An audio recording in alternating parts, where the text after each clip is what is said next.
Ladies and gentlemen, good morning and welcome to this breakaway session on research and innovation on day 2 of the Emerging South Asia Partnership Summit. My name is Amit Pujal. I represent the marketing team at Cambridge University Press India and I'm for this session. Let me take a moment here to give you an introduction of our panel members, starting with the moderator of the panel discussion, Dr. Nick Sabir. Towards my left, we have Mr. Vikas Gupta, Managing Director of Wiley, India.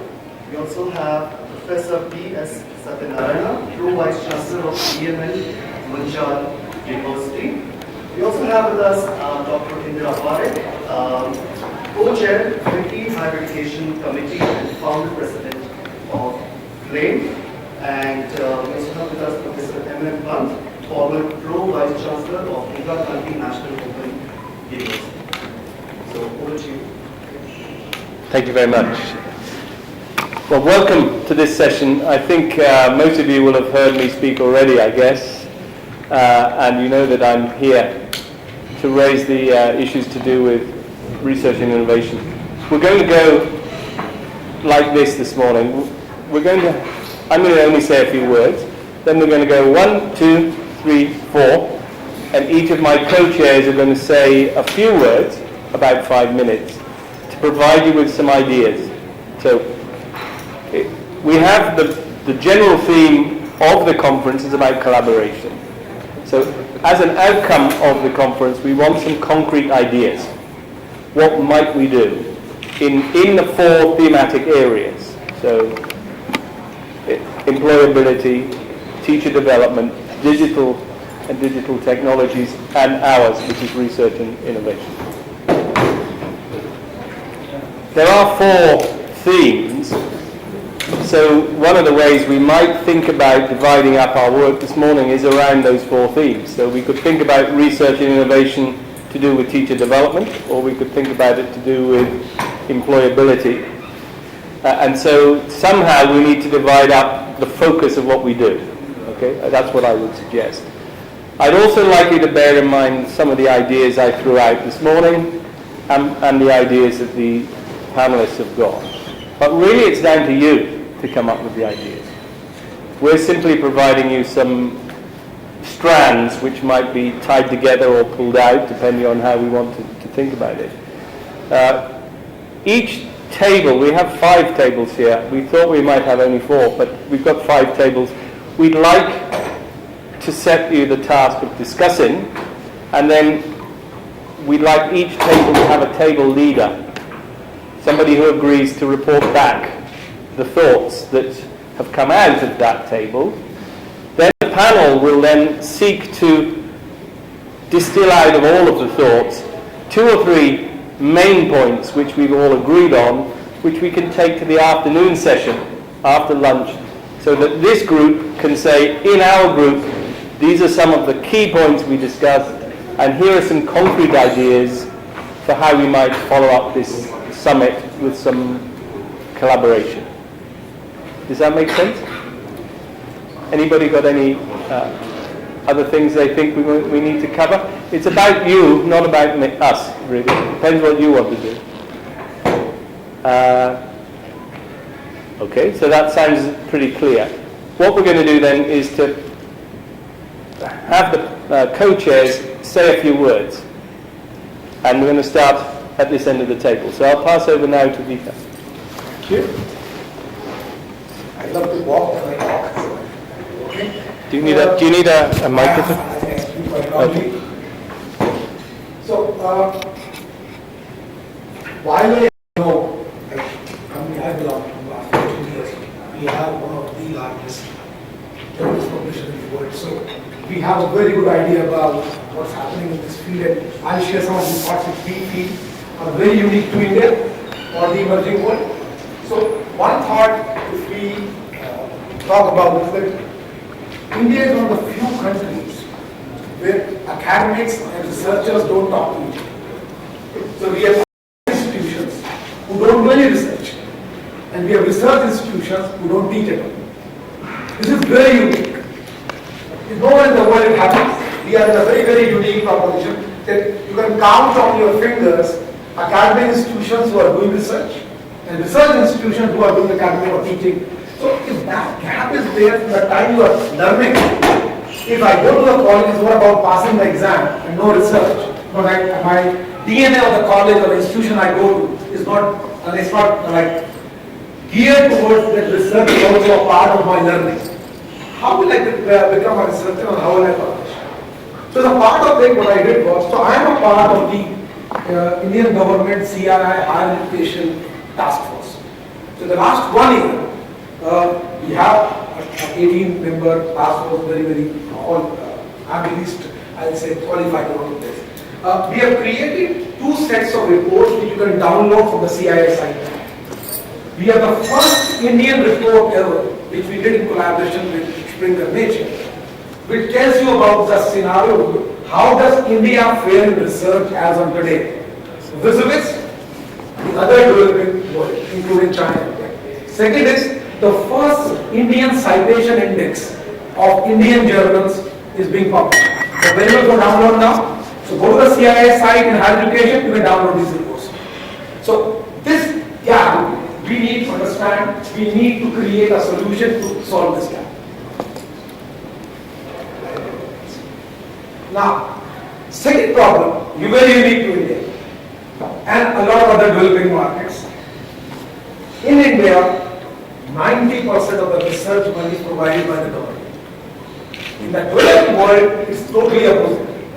More than half of the research funding comes from private sector or companies. That's another big problem in terms of that if I'm in India, if I even do some research, how will I commercialize it? How will I use it? If I get it, funding is more about per project, or it's not about if the outcome is coming, no funding gets lost or something like that. Or even if I'm getting the funding, I don't have an ROI of the research which I can report back. Because we don't have a process of ROIs, what is the outcome of my research, and am I going to get more funding or less funding? It is not dependent. It's a very, very haphazard process to be followed, which is not the case globally. Research in the developed world is funded by private sector. And that's a problem. It's again for everybody to think about. Third, how much actually we spend on research, I don't have to tell everybody, it's less than 1%. Which is again a challenge in terms of how we really look at research from an Indian perspective. But one thing in all of this we all need to really discuss about is, let's talk about food. Why the hell a Western country should invest in creating a new type of wheat or rice? They already have enough. So when they have no incentive for their local market to do research in areas which is very much paramount to our survival, the investment on those products, on those things will never happen in the development. So we need to be very careful and clear about what are we researching on, what are our priorities, and there are certain things I can borrow and take from outside. It is great. But other things I have to do on my own. There is no way in the world anybody else is going to do that. And that is the area we really need to focus, pick our fights, that we don't have all of everything which we need. So we can't do, okay, let's do research on this because 10 people in India will be useful, it will be useful for them. It will not work like that. We need to pick which areas of research are very unique for us. Maybe it is health science, maybe it is in food, it can be sanitation, environment, whatever. But it has to be solutions which can be used in our country and then percolate in the developing world, because that's the only way we serve. I think, ponder over it, think about it, like what we can do. So, what is creating the obstacles in the path of innovation? I have told you that we don't spend enough. We spend too less in too many fragmented areas. We do things which somebody else is also doing, and we also do it. We are not focusing on what is relevant for us. And fourth, how does academics, industry, government, and research institutions work together? I think if we can come to a conclusion around all of this and create a model where this collaboration happens, and we are able to make sure that even if I am a can I get access to government funding? And vice versa, if I am a corporate, can I fund a government institution without going into the red tape of getting things done? Look at these problems and try to find solutions. I think I don't have to speak. I have my 5 minutes left. Thank you very much, Vikas. Oh, over to you now. So good morning, and I would like to thank the organizers for giving me an opportunity to share some of my thoughts. I think, I wouldn't say it's the bull in the China shop, maybe the big elephants tied up is the private institutions in this country, completely hands, legs, and maybe even their eyes, and saying again, you run with the Hussein boat. Because the nation today has, over this last December, I think the government of India reports that we have again 310 million people coming in the age group of 16 to 25 or something. And so these people need to be educated or made employable or gainfully be made to be engaged in some activity, and therefore I don't know, I'll say something maybe a bit fast in 5 minutes as to what is the situation, because I was said to say something about research and innovation and private institutions or universities.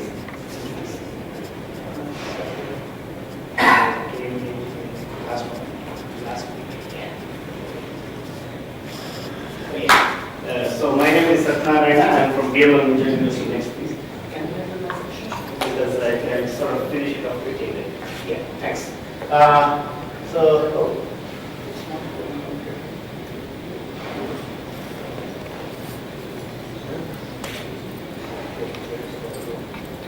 Okay.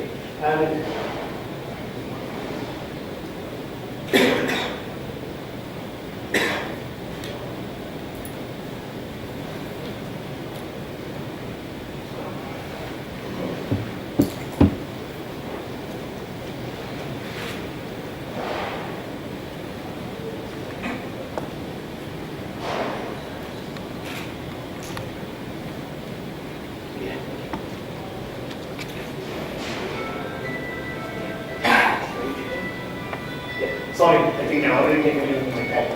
The key is, as I said, we have today over 825 plus universities, maybe close to 40,000 institutions, maybe about 30 plus million people in all forms of education in this country. And unfortunately, the whole world, or fortunately also, the whole world is looking at India, but then at the same time, none of them have the confidence. That's why even recently we had all this reservation. People are educated, but they don't know what to do. And at the same time, if you are looking at why is this research innovation being affected, if you just have simply look at, unfortunately, these are not very clear. But I just, for example, this tells you that typically, MIT spends about 9,000 crores annually on all of that. That's that type of budget. Caltech is about 4,000 crores. IIT, maybe this is about 2014 numbers, maybe about 200 crore IIT Kanpur, 250 crore IIT Madras. And a run-of-the-mill college or a university, depending on its size, would be anything from 50 to 50 crores, or some very few would be the 100 crore league is what they spend annually. And so there, and then if you look at the annual budget, these are just some numbers of say some of the top Nobel Prize winning universities there, or even the top 100 universities in the world, their annual budgets would be typically $2 to $5 billion. And here, whole of countries 12th plan, the annual budget, if you take it at rupees 65, I think it would sort of work out to $4 billion. So for 40,000 schools or 30 million plus people, you are spending $4 billion. And here, best of state-of-art universities across the globe annually spend $2 to $5 billion. So first of all, we are actually comparing apples and maybe raisins or something like that. That's the first problem with research. When we talk of research and innovation, and same things are not happening. And so this is but at the same time, the whole world is expecting, and I think even Vicky and Ernest Young had a research report last before year, which said that in next maybe 20 years plus, we would have maybe 25 institutions in the top 200, possibly 7 Nobel laureates coming out of this Indian system. And I will not go into all this for the sheer lack of time, but all I want to highlight from this graph is that in the next 20 years, between service industry and disruptive technology, 80 trillion opportunity, and of that at least 20 trillion has to happen in India, as per this prediction from Boston Consultancy, OECD, McKinsey Development Group and all that. And so that is the type of opportunity, because we are talking of research and innovation. and I'll just skip all this. And I am sure this is again, he had just now mentioned about the Springer report. So this is the Government of India's report which has come in the December. So it clearly says that maybe we are the fastest progressing nation as far as research is concerned. And so our annual growth in terms of research publications is close to 14%, whereas the world average is of about 4%. Of course, quality is a big issue, but then as I said here, it's only since the 10th plan when some more allocations started coming into research that actually something started happening. So maybe it's at the moment McDonaldization and we will also reach to 5-star Taj Mahal hotels happening. But at least we need to start getting McDonald's centers and then we put start. But and again, see the international collaboration, the one on the right hand side shows how is collaboration in research also enhancing in India. So because the whole part, as rightly mentioned by Professor, so collaboration is a key. Today, multidisciplinarity and collaboration are the only way we could do research. And again, the whole world has already moved towards sustainable development goals, and therefore this will be a key requirement, and it's happening. But then who is doing how much for a country, 40,000 university institutions, is it happening sufficiently? I think is a problem. And I think I'll not go into all this. But the key point I wanted to convey was, the biggest problem is that for all of this to happen, we need autonomy. I mean, from 1960s of Dr. Radhakrishnan Committee, there has been discussions about autonomy of academic institutions, and less said the better. We will not talk about the government policies. But I think there is a mandatory need for more autonomy for institutions, left, right and center. Otherwise, in spite with all good intentions, more regulations, more rules are tying people up rather than. So we would like to be able to build Taj Mahal, and as much as it is wonderful and glorifying to have, I'm not sure if you are aware, this is the Tanjavur temple. The whole Brihadishwara temple was built with a huge rock, first set up and then the temple was built. So we whole of semiconductor technology itself today has gone out from just moving from top down on a conventional silicon to bottom up with nanotechnology. And therefore, if India has to truly leverage all its potential, and I'm sure everybody is reading even recently a renewed Zeno report, which has again said over 1,300 companies set up R&D in India, international companies, not for charity, but definitely to leverage opportunities. And therefore, it has to happen. Then I think autonomy is again a key requirement. And so in general, I think that maybe sort of finish off with this without talking too much, and we can go through discussion. As we said, we have huge amount of 30 million people annually coming out of our academic system, quality of delivery at the most mediocre to fully appalling and substandard, and poor employability and self-confidence in the student. But at the same time, the industry is expanding even with bits and starts. Depending on whether you go by Team Lead's report or the older Boston Consultancy report or other consultancy reports, you need a monthly basis 1 million people joining Indian workforce, and our academic system is geared to partially deliver even the substandard 20%. And there is therefore a huge scope for expansion on one side, but thankfully I think with the age of ICT and MOOCs and other certification, maybe it will not be all brick and mortar, but at the same time there is enough space for brick and mortar to be there, but that is where collaboration and research and especially enabling the faculty to do that will be the only basis on which all this can happen. And therefore I think, and the key would be again multidisciplinary, experiential, immersive learning, blended into teaching, learning, research, and as already mentioned, blended research, flipped classrooms, and also the whole ecosystem of government, industry, academics all working together. Because unfortunately today, we are all, I have already mentioned by Mr. Gupta, we are working in independent silos, and I still want to sometimes repeat this numbers that as we said today, maybe last year we had maybe close to 40 to 42 million people paying taxes.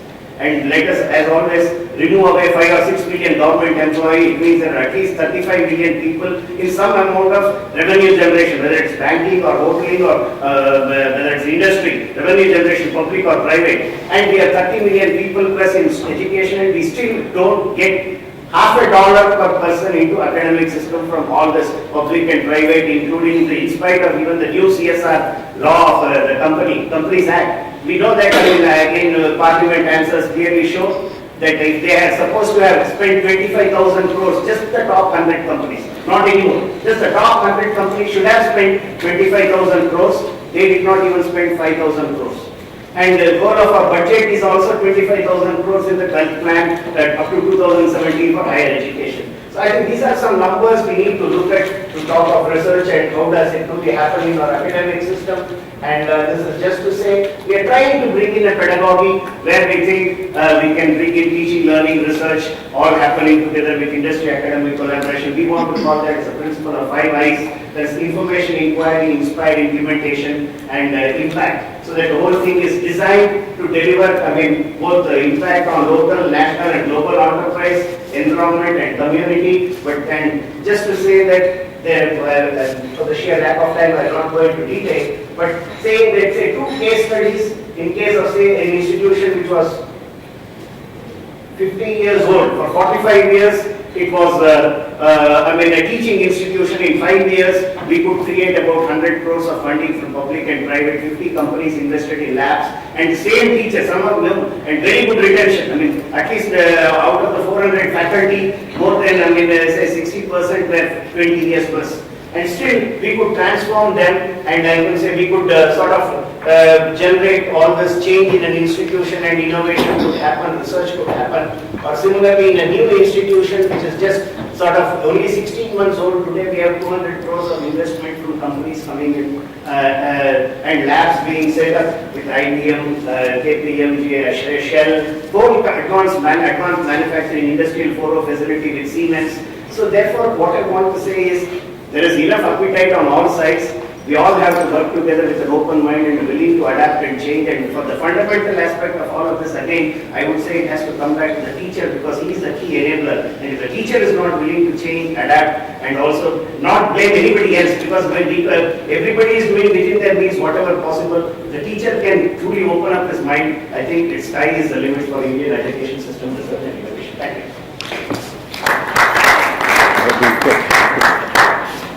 India. Please. Good morning, everybody. Something little bit back in. Good morning.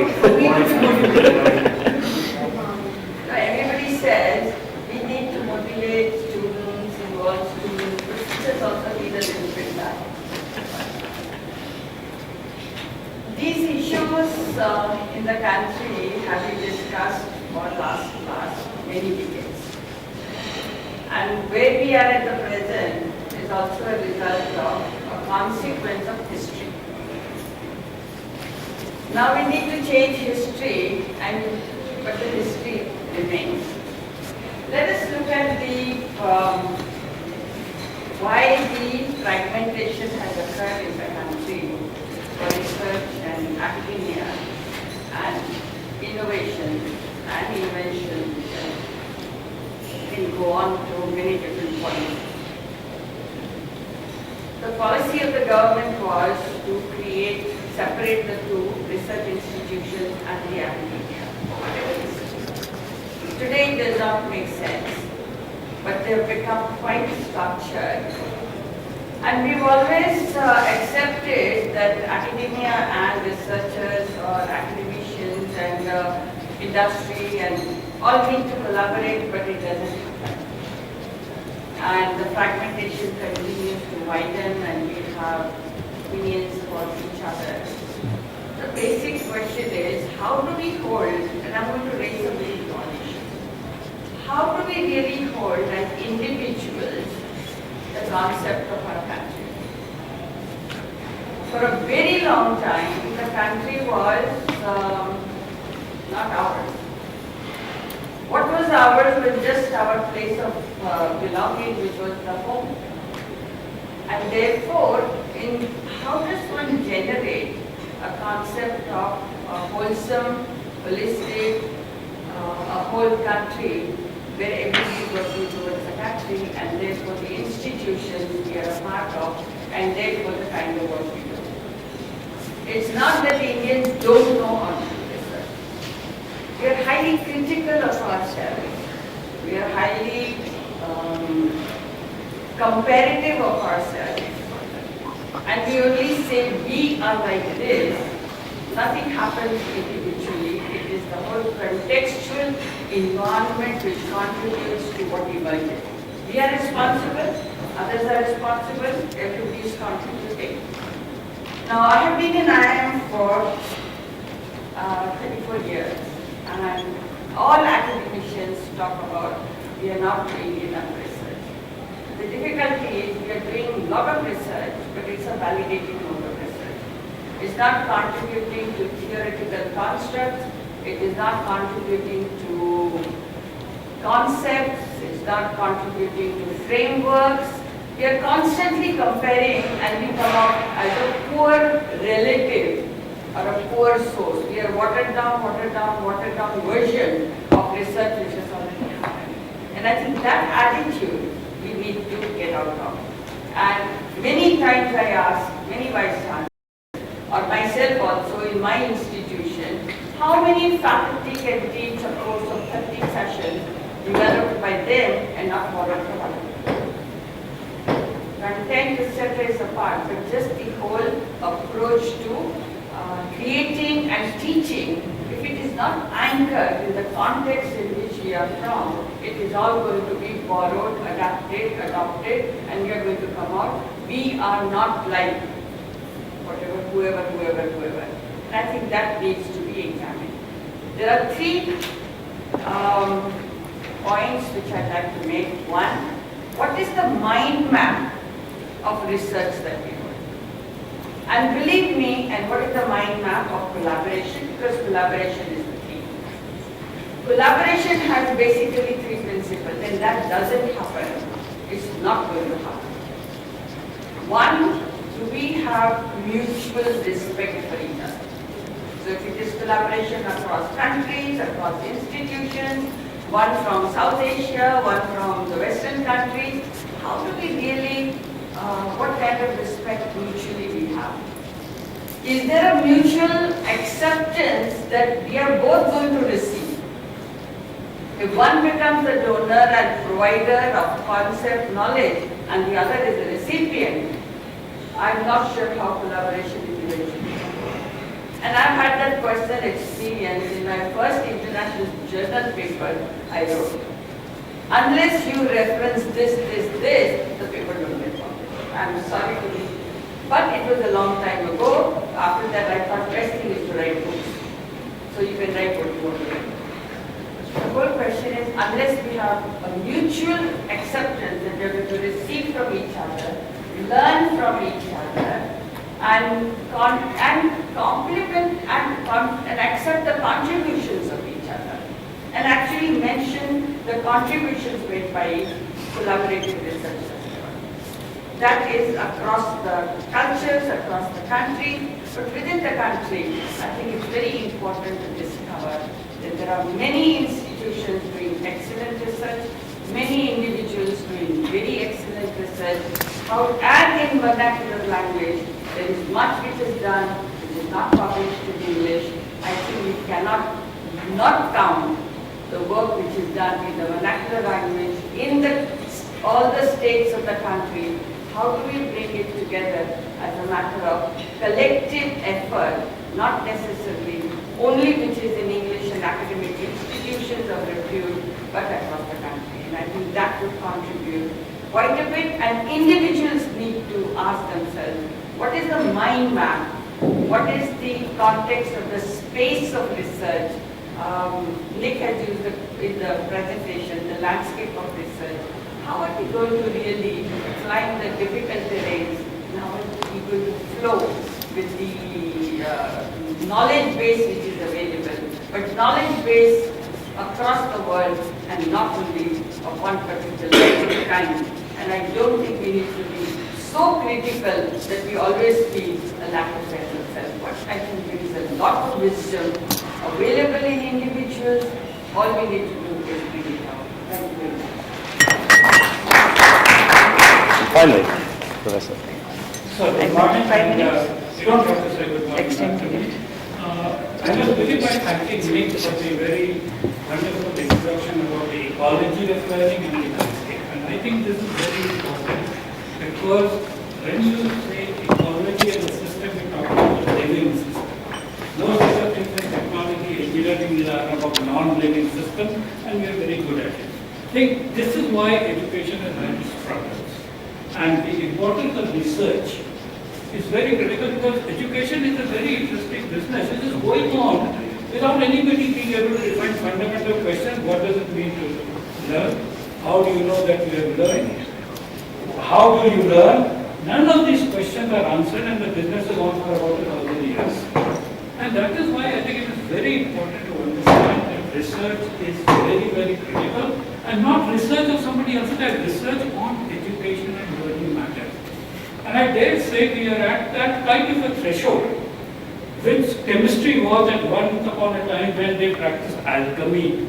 And alchemy was hoping to turn waste metals into gold through some kind of stuff. So we think the same stuff, we have some people, and we make very bright people out of them by something without really understanding it. I'll give you an example of what the effect of results mean. We all have our mobile phone, we all use GPS. You know that the two very high-end scientific concepts without which GPS doesn't work, and not too long ago, GPS was something that was accessible only to very important people. So I remember when World Bank officials, etc., would come, they would start with satellite, etc., and they would be on GPS. GPS depends first on Einstein's general theory of relativity. The second, because it is measuring very small time differences between a few meters, it uses the cesium atomic clock to measure the time. And why I am drawing attention to this is that we will not be able to solve education problems unless we do research in matters of education. And this is very interesting, you know it every day. Look at medical science, for example. Medical science today, even in a country like India, is not practiced the same way as it was 50 years ago, 60 years ago. But education is practiced almost hundreds of years ago. Nick talked about the sage on the stage model. We still have that. Even right now we try almost the sage on the stage model, and what Nick is trying to say, no, it is not saying you decide what is going to happen. And I think this is the critical part of it. That it's people who have to construct their learning, their experience, their goals, including their agenda. Personalization of learning is not that I force everything on that in a personalized manner, but they are able to fulfill what their learning ambitions and goals are. Having said this very quickly, because we identified 4 areas, I just want to give you a few thoughts to trigger, because sometimes people are not able to decide what would be the thing. I will share with you a couple of issues on each of those topics. Teacher education. Teacher education, the research problem is how do we train millions of teachers in a very short time? The NCT doesn't understand it at all, and I think they think if all teachers are trained, we will be out of business. So they have a model where teacher training will never be complete. But Sir John Daniel, who was the Vice Chancellor of UK Open University, also present comments with it, he had a very nice talk where he gave out, in fact the title is this, you Google, how do we recruit and train 10 million teachers? And what he suggests is, give them a short training intense program so that they can enter the classroom. Don't give them a 2-year B.Ed. In fact, here they increase from 1-year B.Ed to a 2-year B.Ed.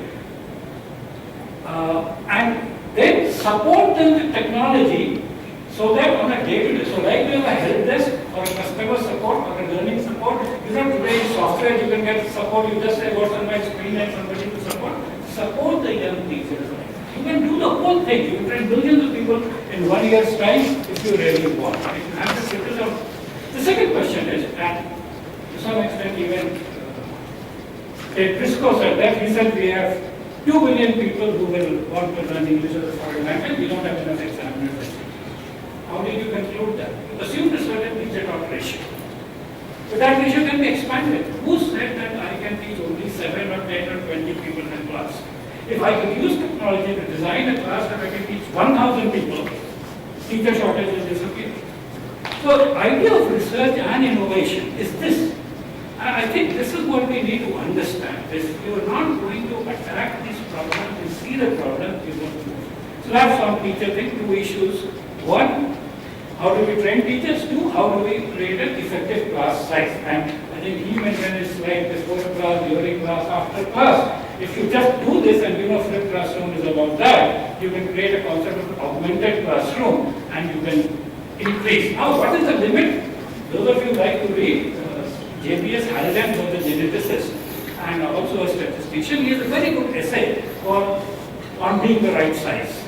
And he talks about what is the right size of everything. So he's trying to say a rat cannot be the size of an elephant cannot be the size of a rat. And he says for every organism there is optimum size where the 2 forces are.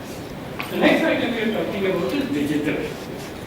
Digital is already clear that we are talking mobile as digital, that's number one. But the important thing to remember in digital is that we are moving from a stage of broadcasting to a stage of better learning. The first stage of digital was it was good to broadcast. So right from the days of radio, from television, from this, mobile, to then broadcast. You have all the moves and everything is broadcast. But real digital today is on the second phase, that you use the data about the learner. And Nick said this very well. Learner does the profile, does the activities, does the abilities, got data. So analytics apply to modeling the student, each student, and these businesses are doing that. Amazon does that, Netflix does that. Only we don't do it in education. It's so interesting. All of us buy books from Amazon, who uses that. So data driven and what? That said, machine learning. If Amazon can use machine learning, if Netflix can use machine learning, if Google can use machine learning, why aren't we using enough machine learning in education? Not only for IELTS examination. So this will help in moving this. Third one was employability. And employability, the first thing is, what are we teaching? What relationship does it have with employability? And unless we realize, and this is towards the last, Nick talked about the fourth industrial revolution. Now the attributes of the fourth industrial revolution are completely different from that of the third or the second. And if you look at, you can go to this, there's a list of skills which are, so people have said that one is a technical part, so you need to know machine intelligence, artificial intelligence, genetics, this, drones and sensors, Internet of Things, big data, all that, that's one part. But in your behavioral part, what education should do to you, the top skill is solving complex problems. See, what has happened is we have moved and evolved to a stage where all the simple problems the world has solved. It's only complex problems which remain. And that's when the ecology model comes very important. Because ecology is a representation of a complex couple of equations, and therefore solving. The second is critical thinking. The third is creativity. In the year 2000, creativity was at number 10 of the top 10 skills because it was a desirable skill. Today it is becoming an essential skill. So in terms of employability, we have to create technical skills and the behavioral part, and then look at this. In India, for example, there is a lot of emphasis on skills, but they are talking about perishable skills. With every skill, you have to look at the perishability of the skill. Oxford University has come up with a whole software and tool and index about replaceability of jobs. And it's a very important issue to remember. In the US, for the last 10 years, at least from 2012, no new job was created. There was improvement in economy, there was greater wealth, but no more jobs. We are talking millions of jobs. From where? Something to be solved. Finally, on research itself. You see, the problem with research in education is that it is extremely tricky. It is extremely tricky because when you do research in the physical sciences, you can do Boyle's law, Charles' law, this, that, there is inanimate matter, and therefore you can, if you have controlled conditions, reliable conditions, you can say this is replicable. And in education, many experiments are not replicable. First of all, there is the Hawthorne effect. So whenever you try something new, let's take flipped learning. You try flipped learning, the first few initiatives will show great results. It's not necessary that this will be scalable and replicable across, because what Hawthorne principle says is that whenever you do something new, all the people who join it are people who are committed to it. The teachers are committed, the students are committed, the institution is supporting it. When you scale it to 1 million schools, they are on their natural behavior. And much of this doesn't happen. And this leads to the other aspect of it, that when you do these experiments in some small group here, controlled group, this create some results, there are a lot of unspecified factors. First is learners themselves. So as Nick had said, each learner is unique. The cohort of learners you have, the cohort I have can be very different. The teacher concern. The teacher concern can make a difference to the experiment. Sometimes even in healthcare it happens. The doctor concern can make a difference to the patient's health. But teachers have a huge impact. You can have the same group of people, another teacher. And therefore some of this research is not automatically replicable, and therefore, like they often say when they give legal judgments, on the facts and circumstances of the case, we can conclude that this worked. There's no guarantee that it will work in another context. But unless you can have pretty close, so in law they compare and distinguish situations and therefore practice it will apply. Anyway, these are just some trigger thoughts and I hope we cannot go on with this. Thanks. Thank you very much. Well, a very rich menu of ideas which you could now chew on for the rest of the morning. I think what this last point about what we mean by research in education and how we can use research to drive innovation or indeed to explore what actually works in education, so to find out about what we're doing, is the kind of two directions that we might think of. Fundamental research to come up with new ideas, or implementation of research in order to find out what is happening. And in fact, Bronfenbrenner, the man I was referring to, he suggested that the true place of research in education was more to do with discovery than proof or experimental design. And I think this is a really important point. It's what do we need to discover that we didn't know? So it's really over to you now. We have something like an hour, or let's say until midday. Perhaps a bit before that. Let's see how we go, where each table can come up with their own ideas on how we might take this discussion forward. What we were suggesting is that each table chooses one of the other themes and thinks about, let's say, research in the area of education and digital technology, or research in the area of education and the teacher problem, as you might call it, the 10 million teachers. Would that work for you guys? Would you just like to choose what? So, and let's have a word. Talk to yourselves for 2 minutes and see what you like, and then tell me which is your preference. Let's see whether we have coverage then, and perhaps I might then ask one of the tables to change a little bit if they wouldn't mind. But just take 2 minutes now and see what you get your heads together, think what you'd like to talk about, and then we'll just go around and see what the consensus is. And what we thought we'd do is we'd join one of the tables. Is that okay? There's 5 of us, we'll just join one of the tables. Wait for an invitation to be invited to the table. Or we could, if we're going very kind of collaborative. Actually, the groups will start looking up at each one of us. Will they? Indian reality. Well, we can then, perhaps we will just hover instead of join. It's better, I think, because in most of the You time, tell me. if any of us join, then they keep looking at us. Yes. And then pick up what we contribute, that becomes a discussion point. Okay. Indian mentality. We won't, well, Contextual. contextual factors which you see you need collaboration on. This is what I mean about doing research you can't do research in India from Cambridge. You have to do it in India with Indians in the way that Indian people like it. Yes, And they're very different, the northern and the southern, or the city and the rural, Even the or shaking of the the smaller institution and the big one, or the... in the country you say yes and you say yes, both ways. So you need to, in South, you say like this. So you don't know whether it's a no or a yes. So one needs to understand the contextual reality. Yes, that's right. Well, that's classical music, we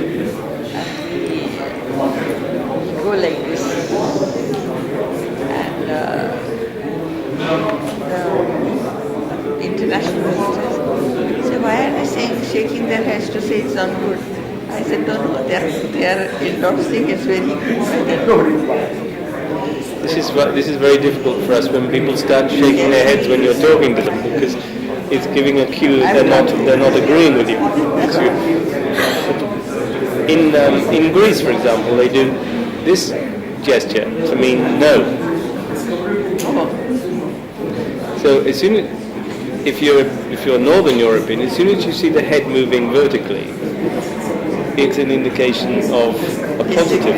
It's a Positive, positive. because your head does this, Yes. and you might just, and as soon as you're rocking like this, it's the beginning of agreement, right?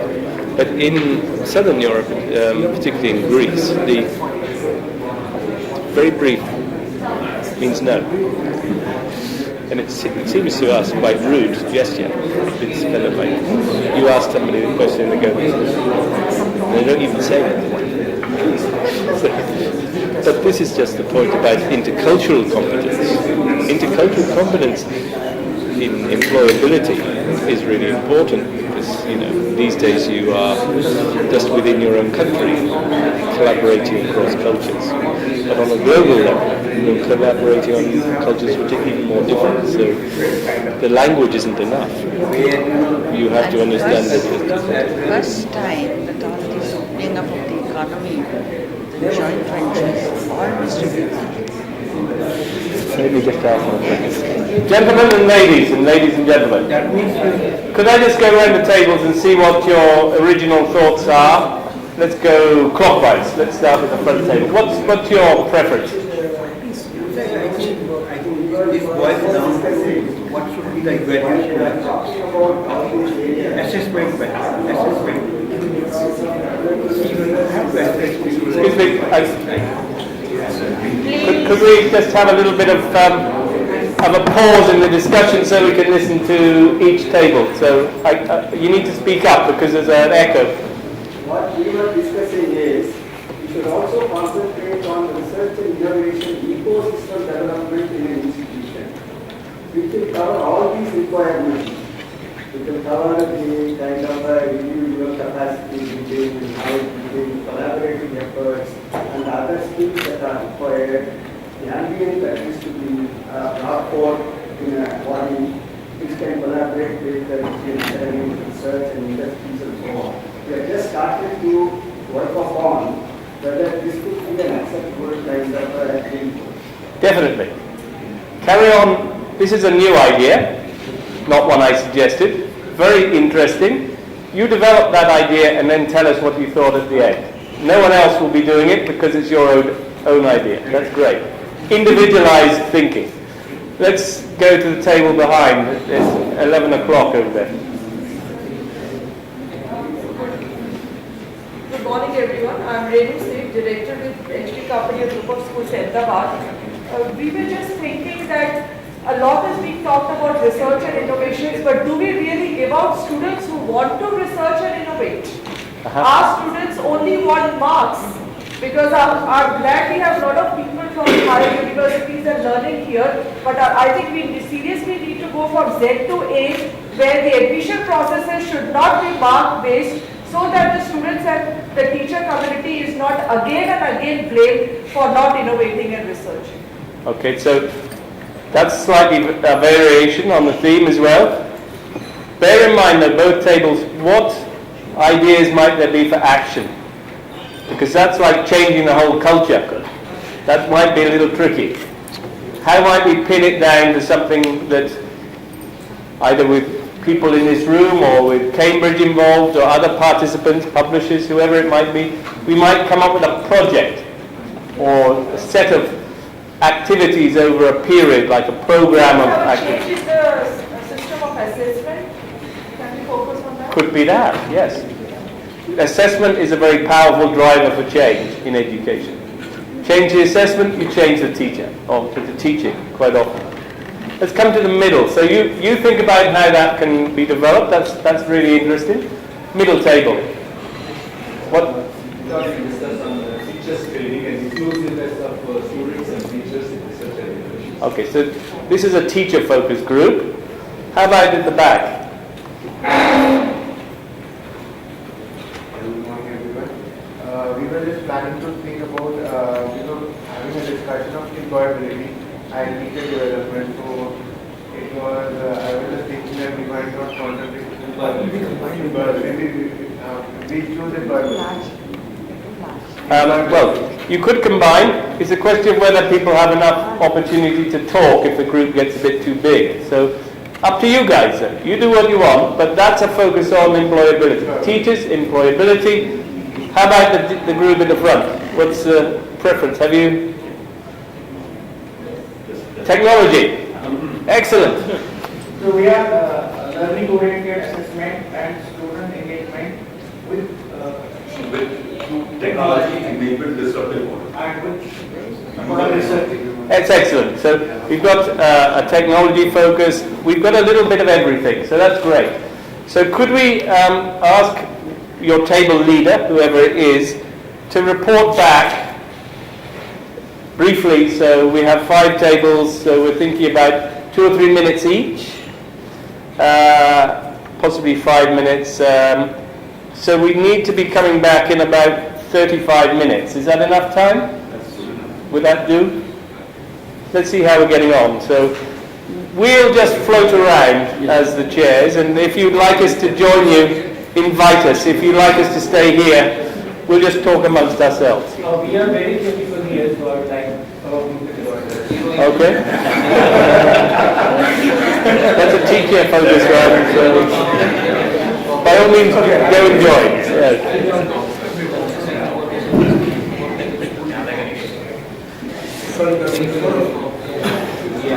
We might have a chairs discussion, because our job is to pull a rabbit out of a hat to take back to the bigger group, which is our group has, let's say, or perhaps 2 rabbits or 3 rabbits, but you know, we can't have everything that everybody suggests. So we have to be democratic, but we also need to have something to say. So otherwise we go there and say this group didn't come up with any ideas. Oh, here's a rabbit I cooked earlier. Rabbit pie. Anyway, all of your ideas I think are very interesting. I think some of the points that you're raising at the end picked up on some of the ideas the other.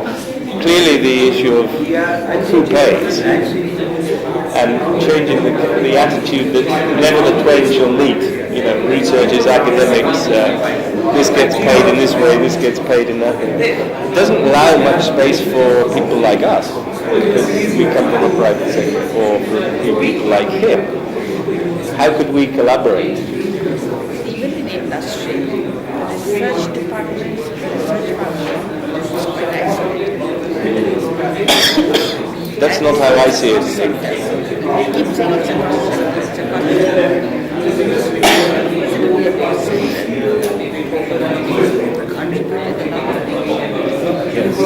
Well, everything is a cost, right? Now, is research, however, an overhead rather than a cost center? Is it something you can't do without? Therefore, it's like the building. You have to have it. I feel that in my organisation it's like that. That if you don't have your research team, it's like having your building with no windows. You know, it's not a comfortable place for doing your work.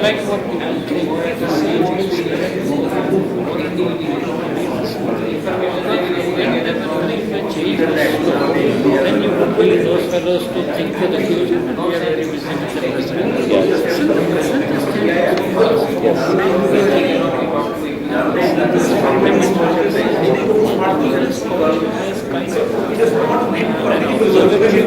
is reinvent everything yourself. No.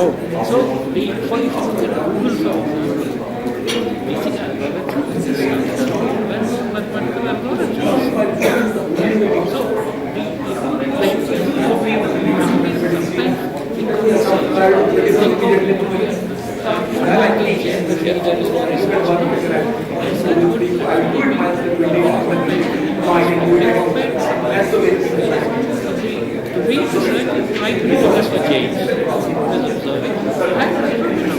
think observation of what you're doing. Well, that's really it, isn't it? That research is asking a question. We talk about research questions, finding something out.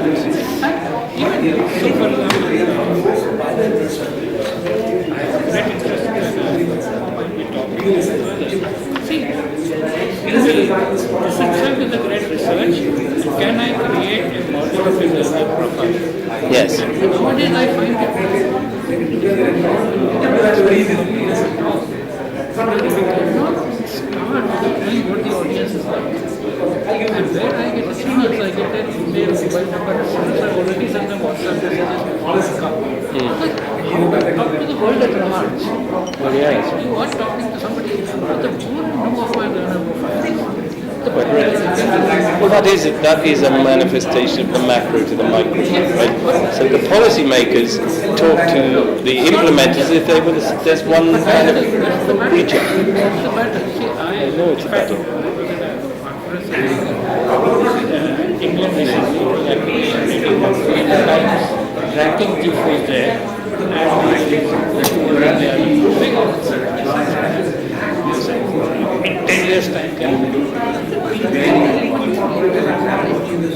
I am interested what happens to me. What do I do with the ranking? Ranking is good. Self-reflection, you are in good health. Ranking is good. But I'm interested what happens to me. If I'm the last learner in a very great institution and I have not achieved anything and everybody condemn me, you are the last. How does it help me? So they would. In fact, institutions have outlived their utility. Now in you went to search of a professor, and I remember my company to another university because he was a professor at the what is true?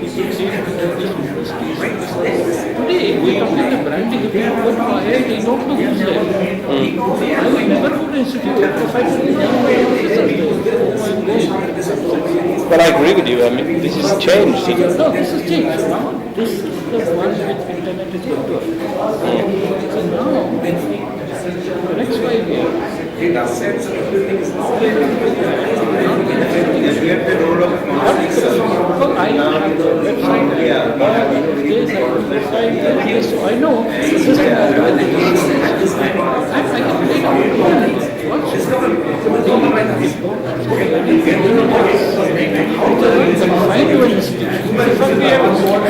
Well, this is the point I was making. Once you break out of the box, you're no longer in the school. You're learning with the help of schools. It's a different box.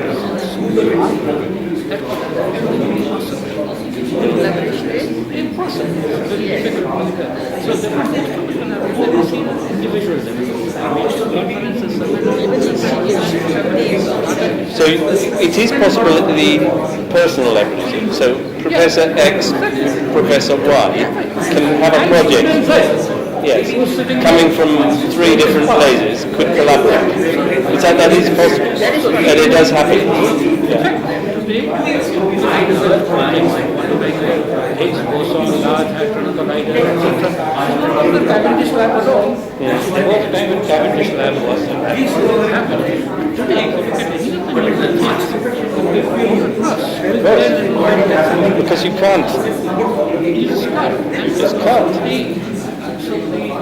To be produced, which is like professional bodies. In fact, I am a promoter locally based on this of independent educators. Just like lawyers work in doctors work in why should I should be able to do that. And the people who work in institutions actually do a lot of that kind of stuff as their sideline. In fact, they may, when they're senior, they may do more of it than they do within their institution.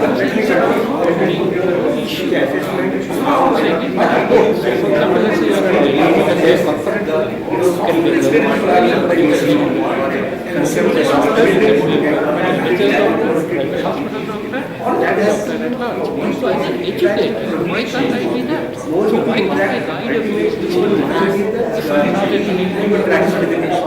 Because it's archaic. School is even easier. School is even easier because there is less institutional requirements. School is actually I think what would there is very little institutional contribution. Higher education, there is greater But as you said, you see, even whether it was a Gurukula system or independent, it also is an independent, teachers were students when initially, and from there the college system evolved, and then the universities have come. And so therefore, I think it will really happen because if more the professor gets qualified with publication patents and is on more blogs, we have to go. You don't think that you are just for anything university, enable yourself. Tomorrow, type of shortage of faculty that already we have. It will only be a faculty will say, morning I'm lecturing in Delhi, afternoon in Calcutta, evening I'm doing it in Kanyakumari. So it will have like a movie, two good professors, like the movie heroes having their call sheets or whatever. So when I just think about this for a second, we hear that we might need to break down the problem of institutionalization, because institutionalization means no collaboration, right? So far, but if that, and that is difficult to change. No, you see, the best of universities already have institutional histories. I mean, it's like Oxford and Cambridge to Stanford allow the faculty to beat their roles and still go and work for 2 years, 3 years. But all the time, indirectly broken. We don't in India, but that means they are institutions the modified.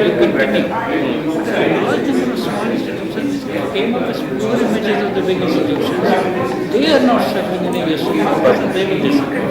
Yes. So I'm not saying, see, I am a government person, I come from a Right now, we don't have a strike because you have to score marks.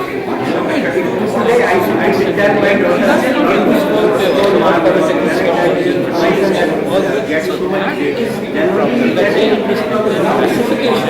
can only happen by expansion of the state. Classification is a separate problem. University frontier research is a separate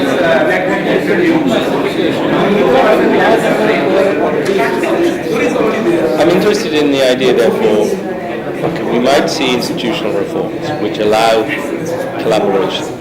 But one of the things that can happen without that is some unification of ideas which brings together a community of research or a community of practice. So, in fact, this can be project-based.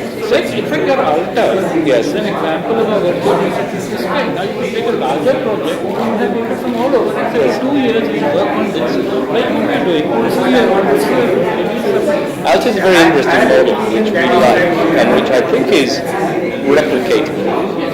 Because you have 3 institutions in Cambridge which have a reputation for doing fundamental research, right? So they have people who come up with some of the best ideas in speech engineering. They have some of the best people who've come up with ideas in linguistic analysis. You have the best people who've done computational linguistics.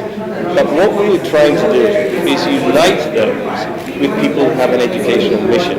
Now, educational missions is about making things happen in practice and researching. This is what I call real-world questions. So the academy needs to be generating great minds and great thinking, but the world of education needs to be generating great minds and great thinking about how to change the world. So it's grounded in the realities of what needs to change. GPS, depending on gender, activity and sexual Yes, so the people I didn't touch on that.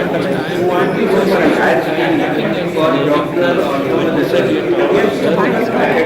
fact, I am ABC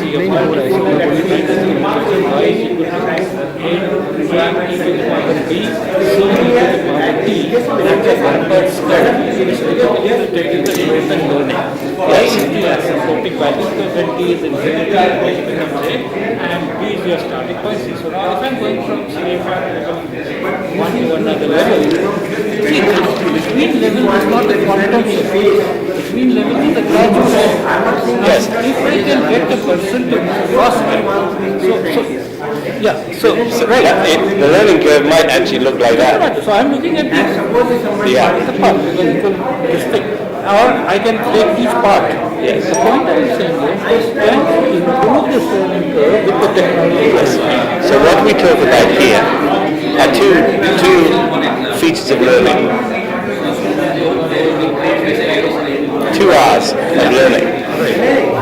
want to do is you teach yourself, really. Learning is about what goes on in your mind. And teachers or educational systems help you, in theory. Well, first of all, they put you on a route. They say, you have to do this or you have to do that. And then you try and improve it.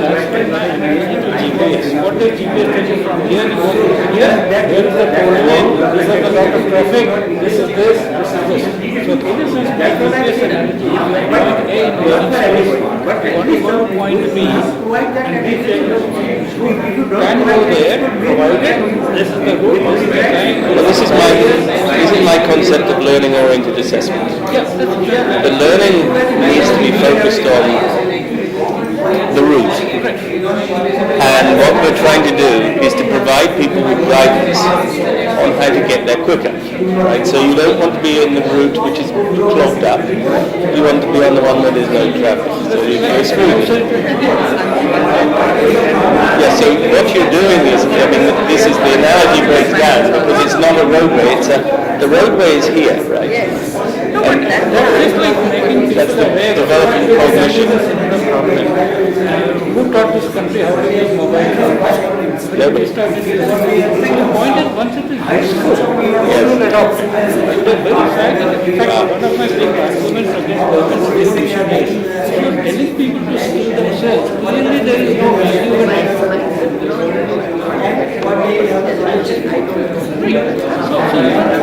So once it is useful skill, they will learn.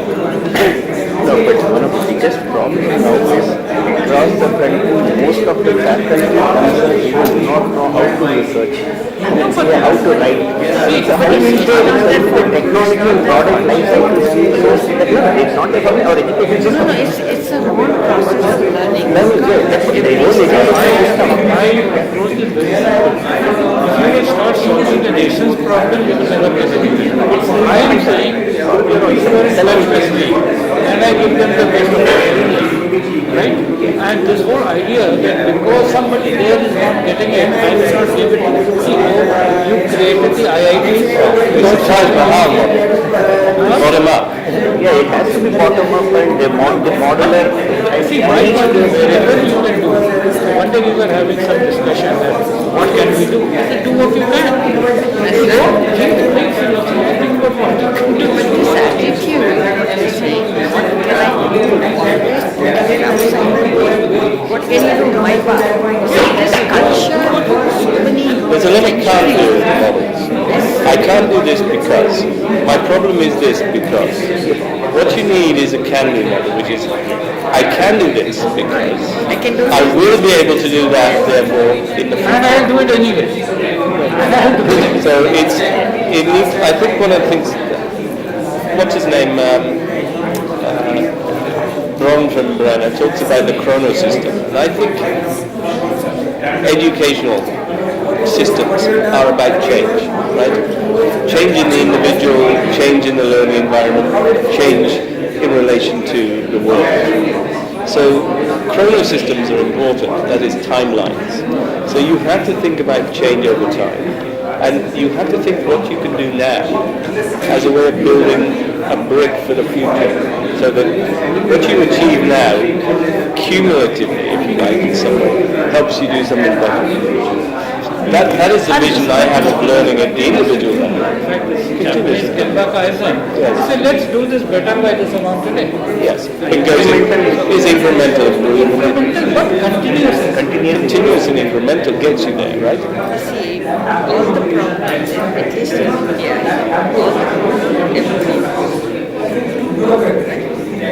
all the solutions, everybody. But this is why you need to turn ideas to action. Ideas to action means you do what you can do, and it's knowing what works is important when you come down to action. So things like action research doesn't need a lot of money. You just need to know how to do it. Money which is going to it is what you are doing. See, they spend more money building institutions, etc. Money is not the barrier. I think the barrier is essentially the mind. First is the learning motivation. What motivates the learner? And I think very famous Stanford professor actually rated on the success and you spend a lot of money.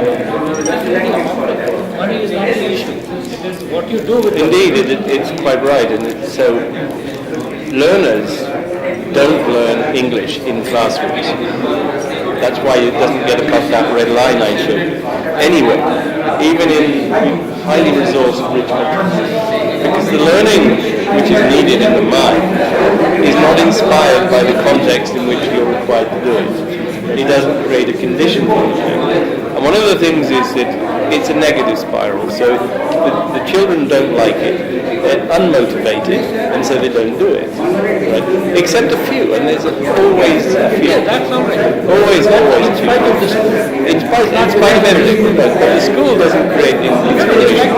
Biggest evidence of this is, I have seen a lot of it, but this is not just looking at the faces of the children when school closes and they come out. They're so happy. Now, obviously they must have been hugely tortured inside to be so, otherwise they were happy. The people talk about digital, which is how do you create a task which is designed for learning, which takes you, on part of your route, and possibly which motivates the learners. Well, digital is a very good motivator. This thing, for most learners today, this thing is sort of like stuck to the hand, including people of our age. Of myself, I do it. I have it there always attached to me, and I'm always learning with it. I'm always looking at something. Well, I know how to learn. I have a certain amount of it. So, how do I learn to learn? And how do I find that interesting enough so I want to keep on doing it? Can you give some and teach people?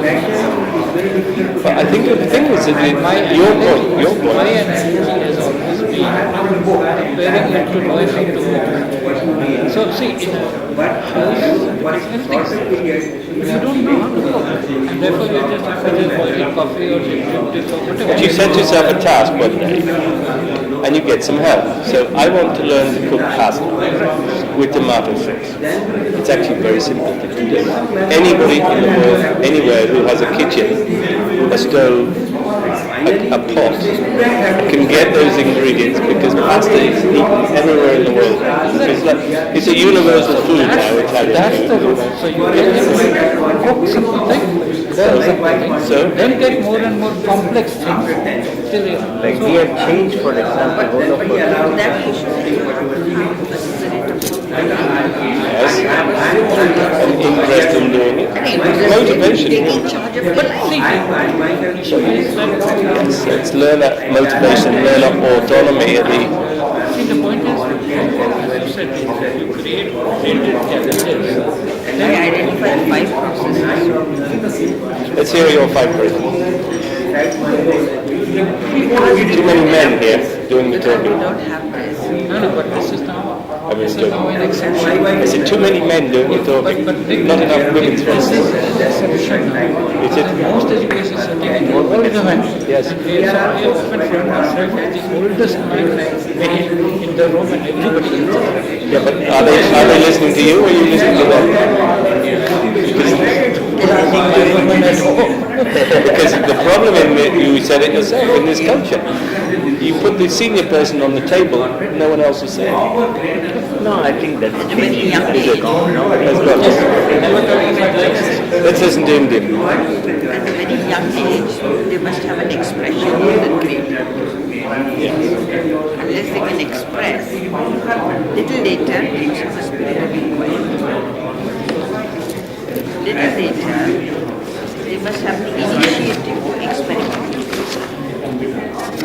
What would be the best Their way. evaluation and assessment method? Then, Finally, the problem which we initiate to experiment and spaces to fail and succeed. nowadays if you watch about Well, of course, all learning, if you take the task model I mentioned, involves the possibility that you fail the first time you try.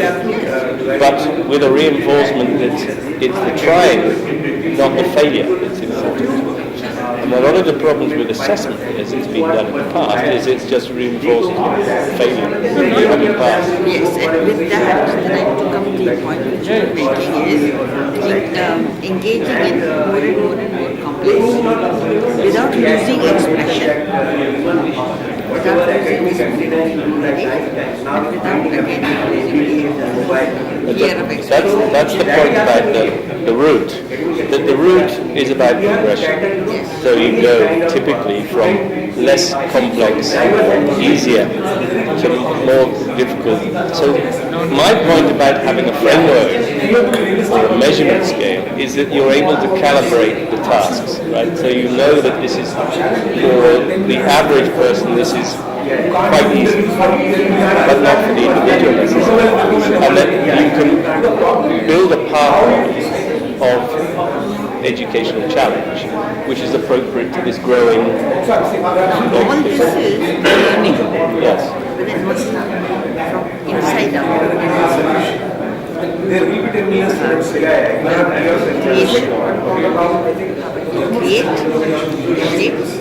And those are the outputs.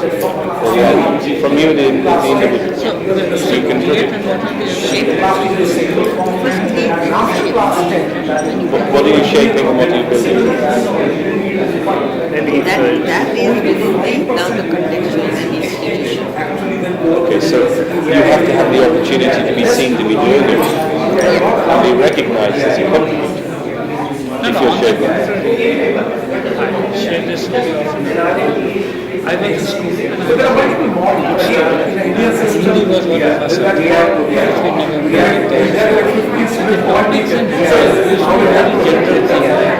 Patriotism, having a good character, this, that, all kinds of stuff would be needed. And we would write whatever we think. Okay, we got scripted by you. We don't want your views. We can go in the book. So, that's what we call it. That's the body of knowledge model of education. You have to repeat back. But of course, the body of knowledge doesn't work for something like language, actually. Because language includes a body of knowledge, if you like, which is the grammar and the words and the culture. But you cannot learn the language by memorizing all of those things. You have to experience it by doing it. So it becomes a skill in the sense of acted in the real world. Especially when you talk about productions. And that's why the constructivist model is the right one for language learning, because it has to be constructed in a community. It doesn't exist in... One thought I want to make logic, testing and maths.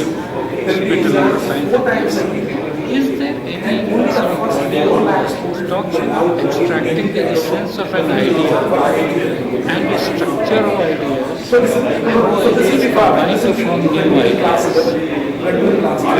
Well, it sounds very philosophical. I'm not aware. The idea is that the point about each user of complexity is you can't decouple the things and modularize it. See, normally complexity is essentially incapable of definition. Therefore, if it is a complex idea, although you can see that this is made up of two things used to create something. So is there any such thing as Language of leadership. In India, 70s, 80s, 90s, languages of leadership has changed. And it has, even the words, for example, leadership first, he is a very caring person. Caring person and demanding person and nurturing person. Because if he does not do that, the person becomes dependent. So I have 4 generations of And the configuration, right? Configuration changes. And so that configuration brings us to different Over the 3 years, assessment is also used their assignments and other processes. All the education we start with first the information. See how do we link it to state of art and also hands-on experience so that as she rightly mentioned, it leads to inquiry. This first stage of education is information both fundamental and state of art with hands-on experiential learning is so given that it should lead to inquiry. And while the inquiry, once it happens, we supplement with more tools and provision for self-inquiry, then it leads to inspiration. Whole Indian education system is literally stopping here. So this is where with industry, our own facility and international immersion, we are creating implementation. And all of this is done with a clear provision for impact, which is again inclusive innovation. We put 9 parameters, but the inclusive innovation has compact for community, environment and local, global and regional, all aspects comply. Have you seen this picture here? This is quite interesting. We think that as per our vision, we'll be able to make every student a leader. We want to be able to master it. And so we want to call this 5i principle. It's something great, but seeing that whole thing is built into a process or a cycle, and so even for English assessment, so though he has to at least get C levels. So on the day one he comes to Cambridge, so he gets, even if it's English, basic education. And then their assessment is continuously linked to every interdisciplinary assignment. And the English teacher is so this is like a machine. It's got different codes. And the whole thing is linked. And so it is designed with a clear-cut impact. I mean, systems and design principle. You start with the idea of the impact you want to achieve. Some amount of, that's what inclusive innovation is an impact. And we have identified, say, like Navagraha, they say they call it Hindi roti kapda makan. So it's like food, transport, education, cleanliness, health, employability. So we have put 9 basic requirements as the inclusive innovation. Anything that we do has to link to these 9 inclusive parameters. I mean, somewhere in some form. And therefore, again, here you start with therefore even the information, and even as I'm giving fundamental information, I also give what is the state of art product, and then also see practice. So where do you see the opportunities for collaboration within this model? Like say, for example, in the assessment itself, if we can have more help, I mean, to fine-tune this inquiry or fine-tune even the, say, implementation or impact assessment. So in your university, is it an English medium of instruction in the university? India is English. And so that's why we found that even people after 2 years are not able to communicate. Finally, even if they know a subject, if he is not able to communicate, he loses up. So though it is not part of the mandatory course, we are trying to see how do we give a positive reinforcement rather than negative, as I was telling, and make them get interested, because finally his communication defines his future. Ability to communicate. And then English is that medium of expression. And therefore I cannot wish it away whether I like it or not. And so how do we ingrain a positive process and link it? So even though it's a non-credited mandatory course, but the way we are trying to inbuild and assess it continuously is to reinforce in him the need for it. And also all the tools are also online available for him anytime other than the class hour to use, practice. Well, one of the things I could think of which would be an interesting idea is that using technology, how could we in school context and university context address the question of English as a medium or an additional language? So in the case of teachers, we have to train teachers who can know English to a high level, because they also need to be able to deliver. Exactly, we have now said, gone back to all our faculty and said, you need to first improve and make it interesting. Yes, 5 minutes. Ladies and gentlemen, could you think about summarizing your work? We'll give you 5 minutes. Is that okay? Is that enough? Seems to be enough. They didn't say no. Which means yes. Because you could unite around the question of English within the, and think about context of research. We could bring together people with across a number of universities or a number of school contexts to look at and making it the role across the board. how we can improve teacher education, how we could support it with different models which address teaching knowledge but also address how do we raise the standard of English of teachers. We could address the question of how we improve the language ability of learners in education, higher education, I mean, in order to make them more employable. What is it that's going to be the driver to motivate them to improve? And what is it that the employers are going to be looking for in communication skills? Because it isn't only about English, it's about the application of English for communication. Not only that, you see, another interesting thing that crops up was toward the end you drew attention to the fourth industrial revolution. See, how would the English language that people must have evolved? Because, you know, IELTS also had various kinds of things, multiple things, then they came to a common format, this, that. My thought is that when we have a lot of computer technology or IT in our lives, in that ecosystem, my language, see, I come from a background where I have learned English to talk to humans who also speak English. Some of them may be native English speakers, but others also. And I learned Fortran, COBOL, Basic, Java, C++, Python, etc. to talk to computers. But now the world is getting, what we are saying is also integrating very well. So is there a new English which is to come, either from computer languages? In our day-to-day economy, we say download this, import this, print this, that. All become, when I say print this, it's very different from printing or printing, it means something else. Do we see the emergence of another set of interesting, fast-track English for the fourth industrial revolution? So is there a fast-track English where I don't go in the nuances of understanding things and so on?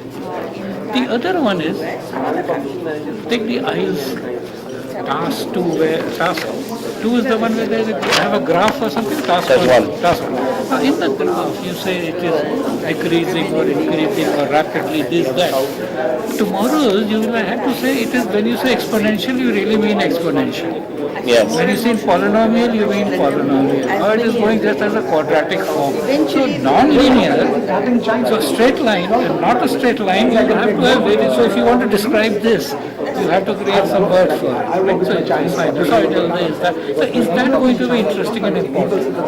Is that going to be, so now in an information age, the vocabulary of new things which are coming of the information. So when we say large, at some level you say this is gigantic, now you have to say mega, is that an essential part or is it a specialized part? So how much of a specialized part of the vocabulary becomes part of the general vocabulary, and I am looking at that subset whom I want to succeed in the fourth industrial revolution. I see, yes. So DNA must be part of the vocabulary. They must understand what a DNA is. They must even understand it to the level that this is A, T, and C, G, and so on and so forth, because what they say is all the three are going to converge.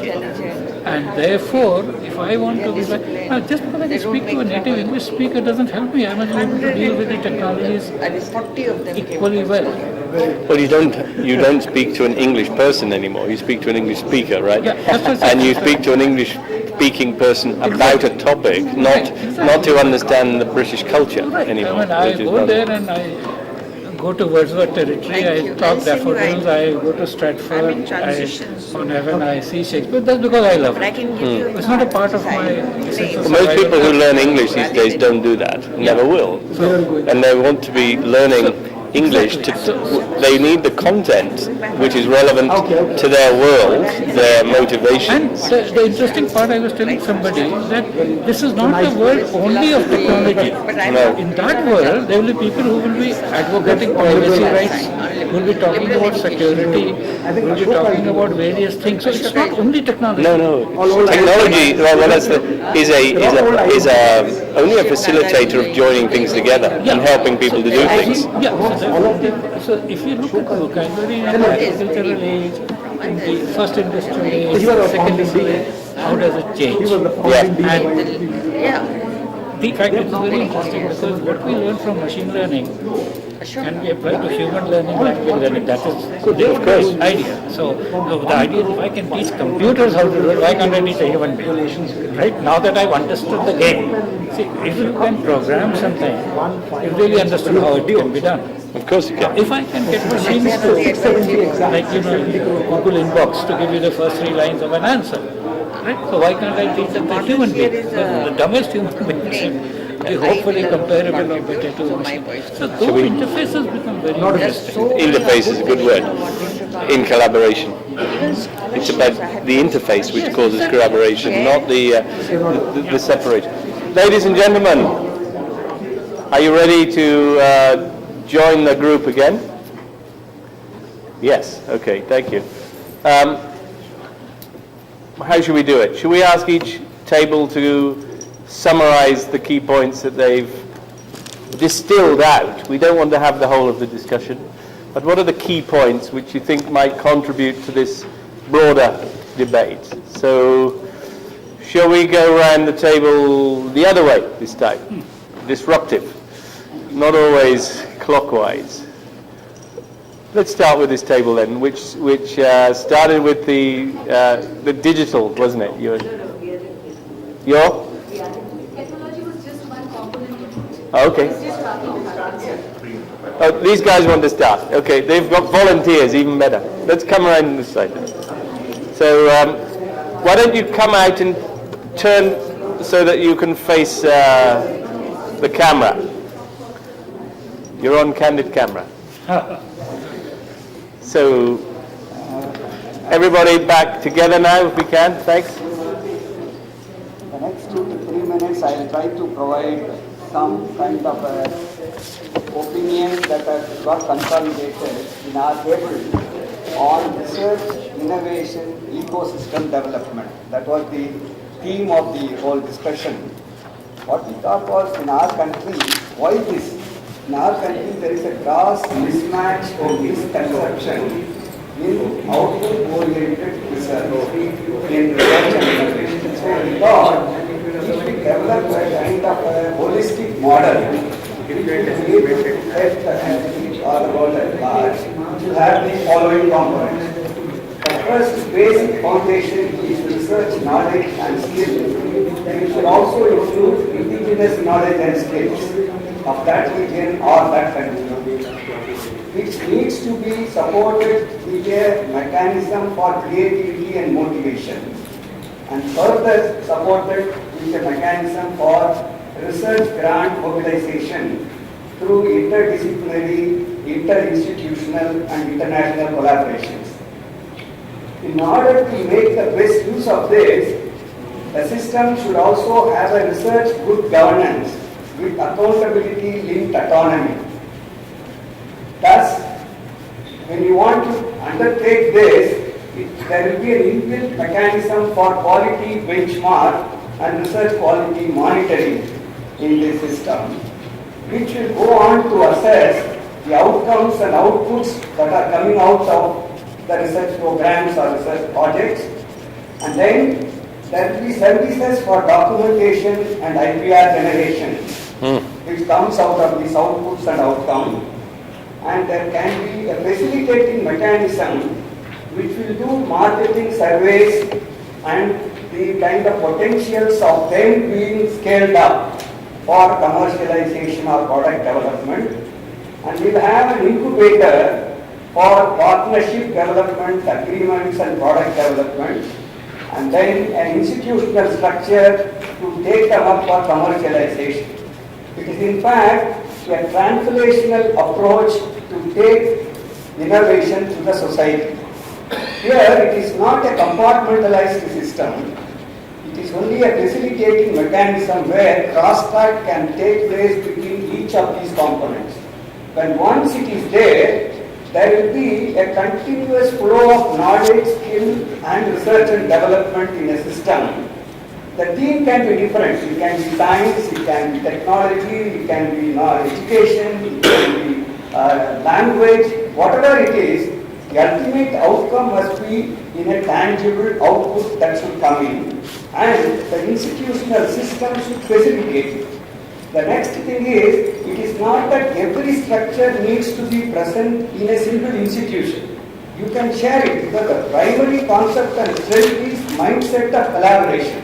If you don't have an incubator, you can go to a partnering institution which is having an incubator. If you don't have an idea service, you can take the services of the partnering institution. Then only, as Madam said, the mindset of collaboration will come with equal partnership. Okay. So if it's a best thing to develop a detailed project report on this concept and see whether we could project it in a model. Fascinating. Well done. Well, that's excellent start because it's quite dense, but I think we have quite a lot of well thought out ideas of putting things together. Ideas which are fundamentally about creating conditions for sharing across institutions, right? Of changing the mindset, but also thinking about ways in doing things differently, breaking the barrier between research and academics, or barriers which prevent us finding funding. And that's a culture of ecosystem. Yes, but I think it's right that it starts from the idea that we build research knowledge from the ground up, from within your culture, from within your academic roots, and then expand like a tree growing out of its roots.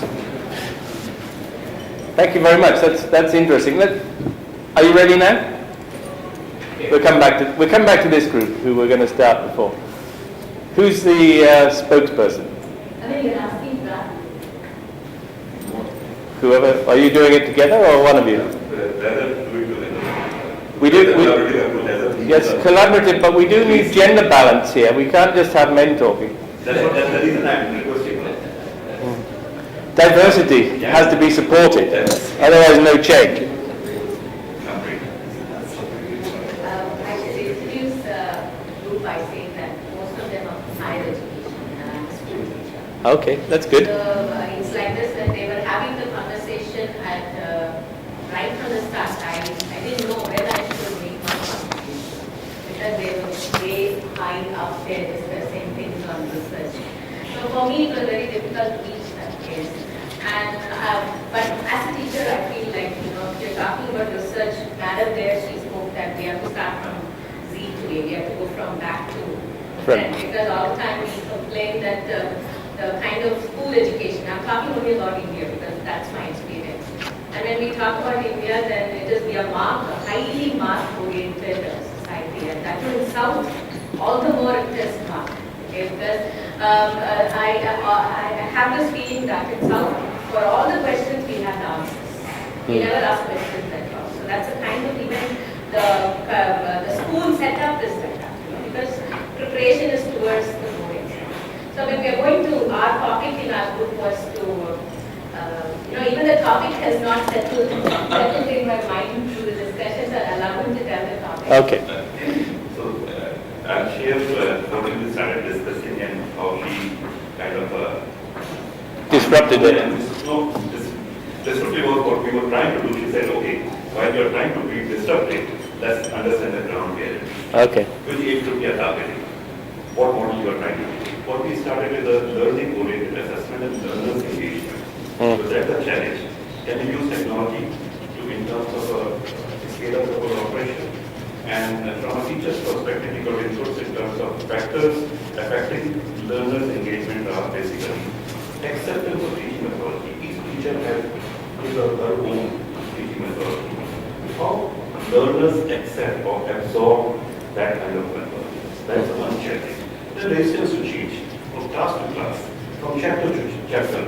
How learners respond to that change? Am I shifting from arithmetic to algebra, or from algebra to trigonometry? How they are responding to that? And then another challenge from a teacher's perspective is a very heterogeneous group.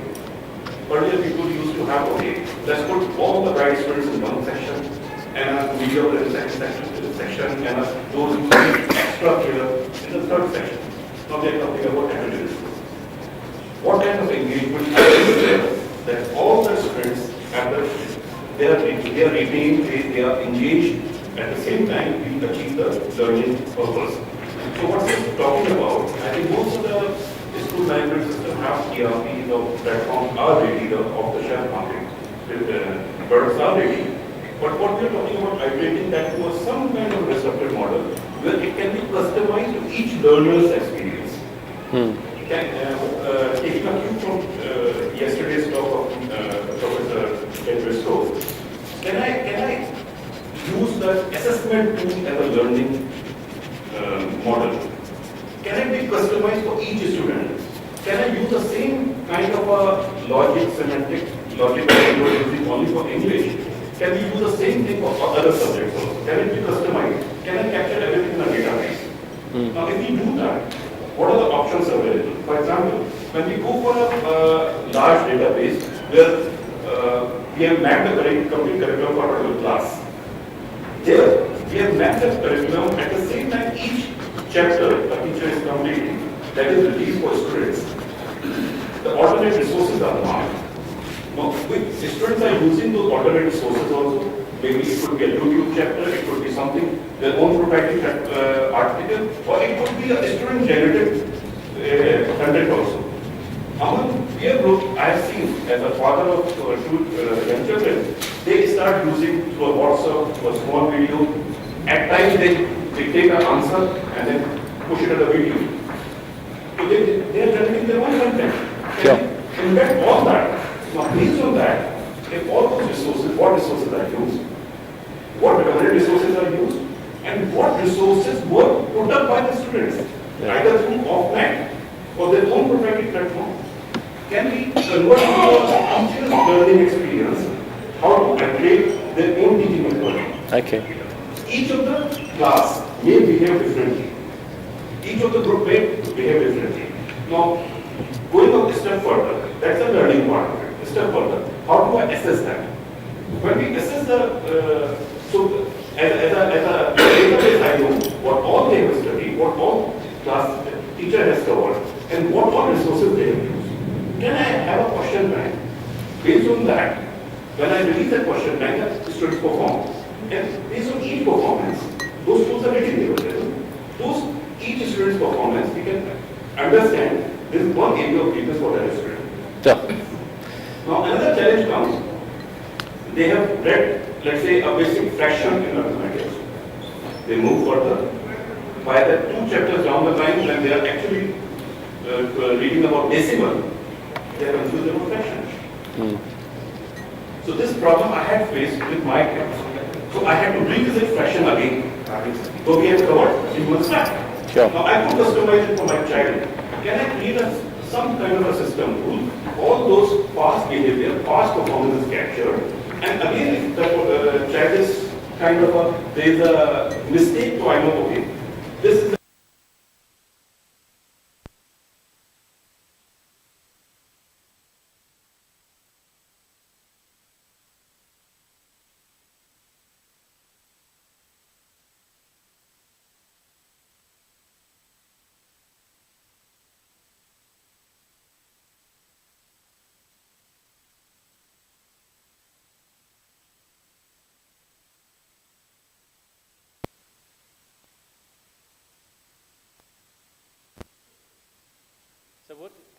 So here we are, this is a great idea. So you have the idea that of learning-oriented assessment, of seeing learning and assessment coming together to improve learning, right? And another challenge is, if I may, just one or more 2 sentences. The challenge comes within the same group, there are students who want to push the boundaries. Yes. While they have performed, can I increase the degree of difficulty of those questions? You can. You see, you're already pushing onto a pathway of research which is already happening, which is around adaptive learning programs. And adaptive learning programs can only really be done where you can make the hypothesis that this is going to be better for you and also capture the data to investigate it. Because one of the things you want to know about the technology is whether it actually does what you think it's going to do. So we heard yesterday that Duolingo actually implements a learning model which was invented in the 1960s. So the technology looks nice, but the pedagogy doesn't really work for most people. It's kind of, if you try doing it for 2 weeks, your brain sort of explodes because you get so bored. So we have to find ways in which the reality of teaching is linked to the realities of technology. So there's an obvious, this is a very nice example of where you need collaboration. People who actually have to do it, and the people who have the good ideas, but don't have to do it. Okay. Can I stop you there? Is that okay? That's very interesting. So we've got some interesting, perhaps we could come up with a project here, even in one institution, which could investigate learning pathways with teachers. This is already under research. I'm not taking it as a research topic. Okay, good. Can we go to the middle now? This has to be a man. It's only a man's table. We are discussing about teacher training and teacher training. I'm Dr. Balkishan, Vice Chancellor of Medical University. We also had Vice Chancellor of Engineering University and two more English teachers. Okay. So we discussed about the teachers' problems, of course, with the quality and the consistency of the teachers. And this is a country where teaching is accepted as the last resort for most of the careers. They consider medicine, engineering, accounts, law. If you don't get anything, you become a teacher in this country, most of the times. So that's why our... Did that happen to you? No. No, I can tell she's an excellent teacher. Taking it as a choice, of course. We had a teacher who would take the teaching as a career by choice. But most of the times, I would say 80% of the time, it is by default and not by choice. That is a scenario. It's a scenario. Not everybody does it. We need to accept that. One We scenario. have a lot of Cambridge schools, Oxford schools, Harvard English schools, so many schools in groups and corners of this country without quality teachers. So now how to improve the quality of the teachers in this country, and we consider two factors. One is hygienic factor, that's what he said, that is giving remunerations, good remunerations. Now how to give good remunerations, good salaries for the teachers, I think that is the prerogative of the state, not by us.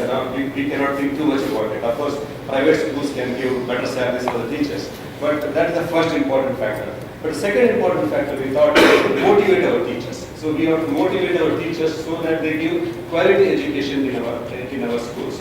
So for motivation, we consider two factors. One is the internal factor, where you yourself feel that I am a teacher, I should teach my students. So that is an internal factor. So internal factors comes because of the inclusiveness of the teachers, attachment of the teachers to the student, or a feeling of self-sufficiency that I am teaching in my class. That motivation should come to our teachers. That is what is called as an internal motivation. Now, how to get that internal motivation, that I think all of you should think about it. How our teachers will get an internal motivation to teach our students, first of all. The second is external motivation. We can get external motivation by getting good teachers into our schools. Let us say they're the best teacher, maybe nationally, internationally. We can ask them to conduct classes or they can do the classes in each and every school so that our teachers will learn from them. Or we can depute our teachers to international schools, maybe to Harvard, maybe to Stanford, maybe to Yale University, so that our teachers at least once in a year go abroad and learn something. Then what I'm telling is the inclusiveness of teachers to teach our students. That's the second part of the motivation which we discussed.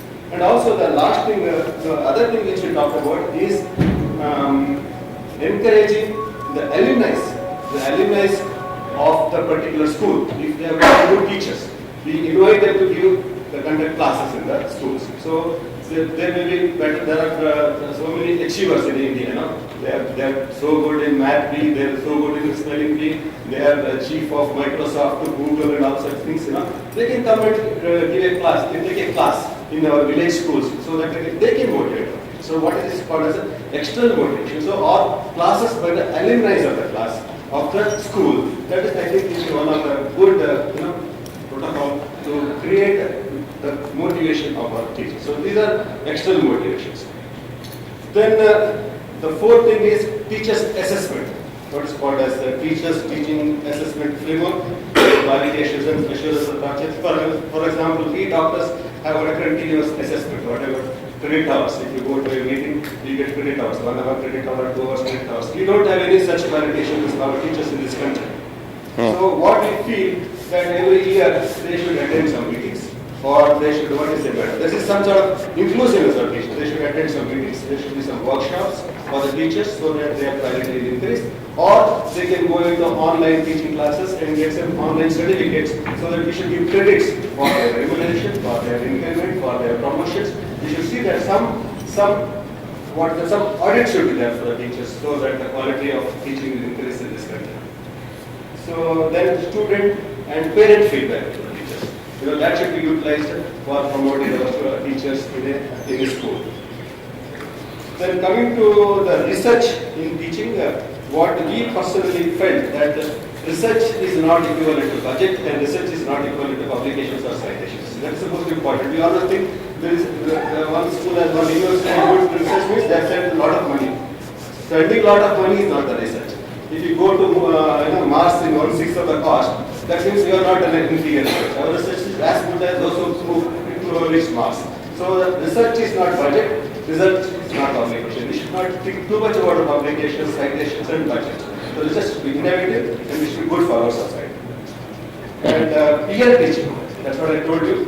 So instead of, if you can't get good teachers, what we can see is university, the students who are doing PhD, students who are doing masters, then go to our primary schools and teach our students in 4th, 5th, 6th standards. So that is the fourth impact, such a real, what is called as a peer teaching. So these are the suggestions, these are the discussions which we had. Thank you. That's, again, very comprehensive. I think the point you came to about dealing with the realities of trying to focus on things you can change and not necessarily trying to change everything, which are not within your power, is a good point. So, and that ties up with your last point about research. You don't have to go after money. You don't have to go after publications. You need to think about what you can do now with the people you have now and to find ways in which you could ask the right questions. Because if you're asking the right questions, you're beginning to do research. And bringing people together to answer questions is a research community. Anybody can do it, anywhere. And if it's a good idea and other people like it, people will join it. And sooner or later someone will give you some money for it. But you don't have to wait for the money or for someone else to give you the motivation. It's got to come from within. This is, I think, a very interesting strand. We were talking a little bit about it here on this table when we were thinking about it. Are you happy to go next in your group there? Yeah, if you wouldn't mind. And I think it's better if you come to the front, then other people can hear. Okay. I just wanted to ask you one thing. May you are going to speak because I have noted down the point. Why don't you both come, like we can see joint representation. I think better. We're talking about collaboration after all. Then you were saying the ratio sometimes you say male and spoken to now it's but I think better than both of us are here. I think so too. It also looks better. Gender balance. So, if you state what you've been doing, then, you know. I think if you could keep to 5 minutes, because we've still got one more group to fit in. We have a number of teachers here, and we also belongs to school, and you can put your point here, and then maybe whatever I made a summary of. So we seem to have touched the hornet's nest there. Everyone was talking of Dozens. but yeah, basically we all felt over there that just like we don't have the connection between the research and the academy, we similarly seem to have no synergy between the higher learning centers in India and the school. They seem to be walking in a parallel route and never actually coming to the point. So basically we feel that the admissions, right from whether it is the most important B.Ed colleges and the other professional colleges in India, should also give a lot of emphasis to aptitude. It's all marks oriented based, and I think that frightens the teachers and the parents, and all we all agree that right from the lower classes, parents should be also very actively involved in because it's always just engineering and just medicine in India and no other career. So I think the parents and everyone need to work together. Yeah. There is some other point. Yeah. I'll just speak and because almost everybody has contributed to the point, so I'll just read the summary. And as he said that our discussion revolved around an assessment systems, and right now it's heavily based on marks. And then some of our friends suggested that parents should also take an proactive role in child development, and I think this is very well felt, and they need to re-emphasize this. Then incentivize students to be innovative by giving them more projects and activity-based learning. Then one of the friends suggested that industry should be involved in curriculum development at school because education is both academic as well as vocational and insight, and you need excellence at both the places. Academic excellence is also needed, because the research comes from that, and aptitude tests should be mandatory so that people can find right vocations. So their passion and vocation matches. It's hardly people take a job in a country like India, whatever comes to their way, rather than pursuing passion. Then pedagogy, I think most of the people felt, and it should be activity-based learning, critical thinking, and also people like Edward de Bono, who has suggested lateral thinking, or now he's teaching thinking at schools throughout the world. So if such things can be got into schools, maybe we have a better thinker, because nowadays you can't survive if you don't think. It's a basic tool, but it's hardly taught in schools. Then one of the friends says that emphasis should be in value-based education. I think we are losing value as we are growing, and we are developing, so-called developed, but we are losing our values. And everybody felt, and I feel that education should be more on a concept base, because it's very difficult to gain hold on concept, while information is very easily available at the click of a mouse. And this is the most difficult part, as far as I feel, that to build the concept in students. And there should be assessment, different systems, and also possibly objective or third-party assessment. If it is possible for our both educational systems as a teacher, I think it is better. That's all in a summary of that. And thank you very much.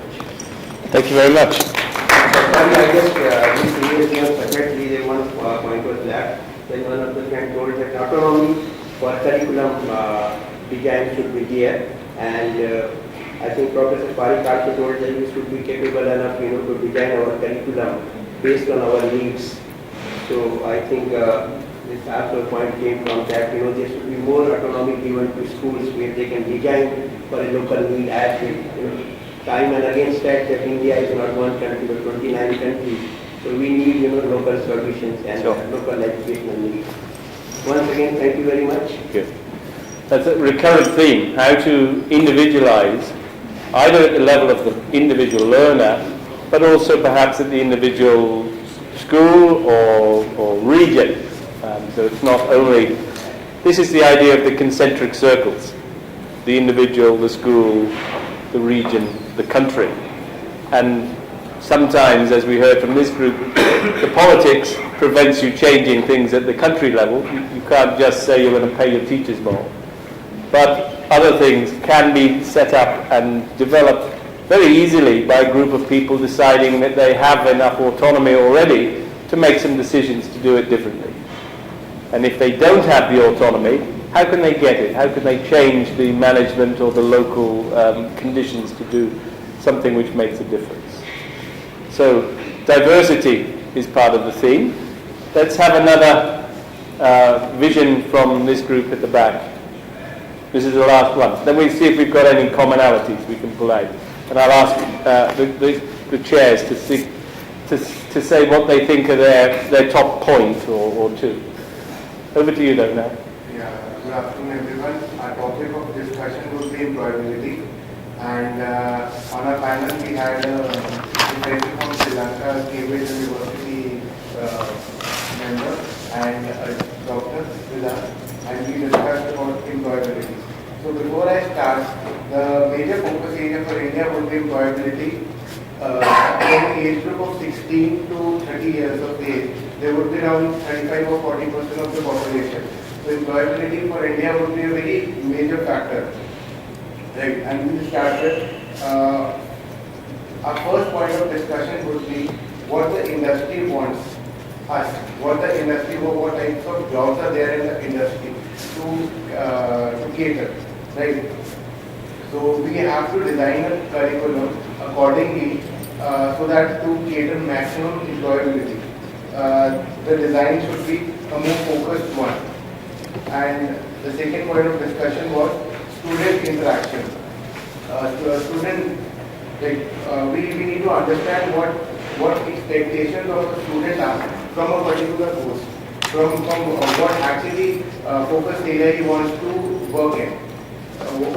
What are his interest areas would be, so that we can motivate him and he can deliver the best result. Even in India, more 90% the private sector needs to invest more in research and innovation.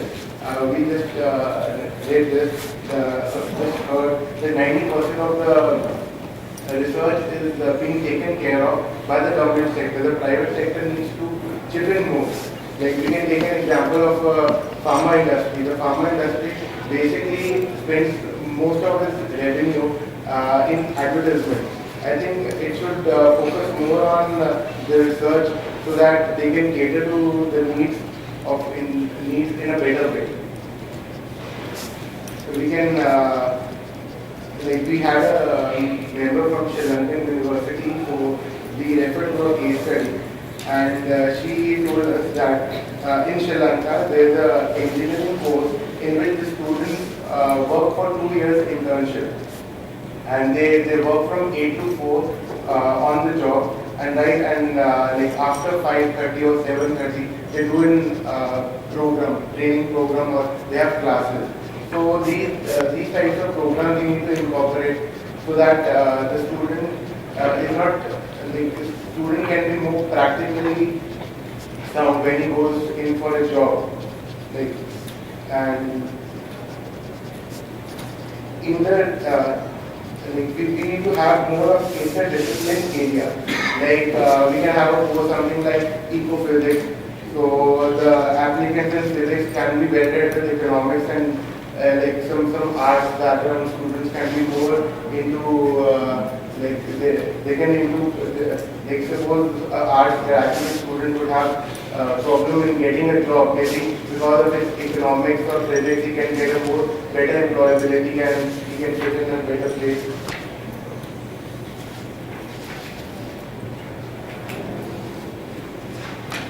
Even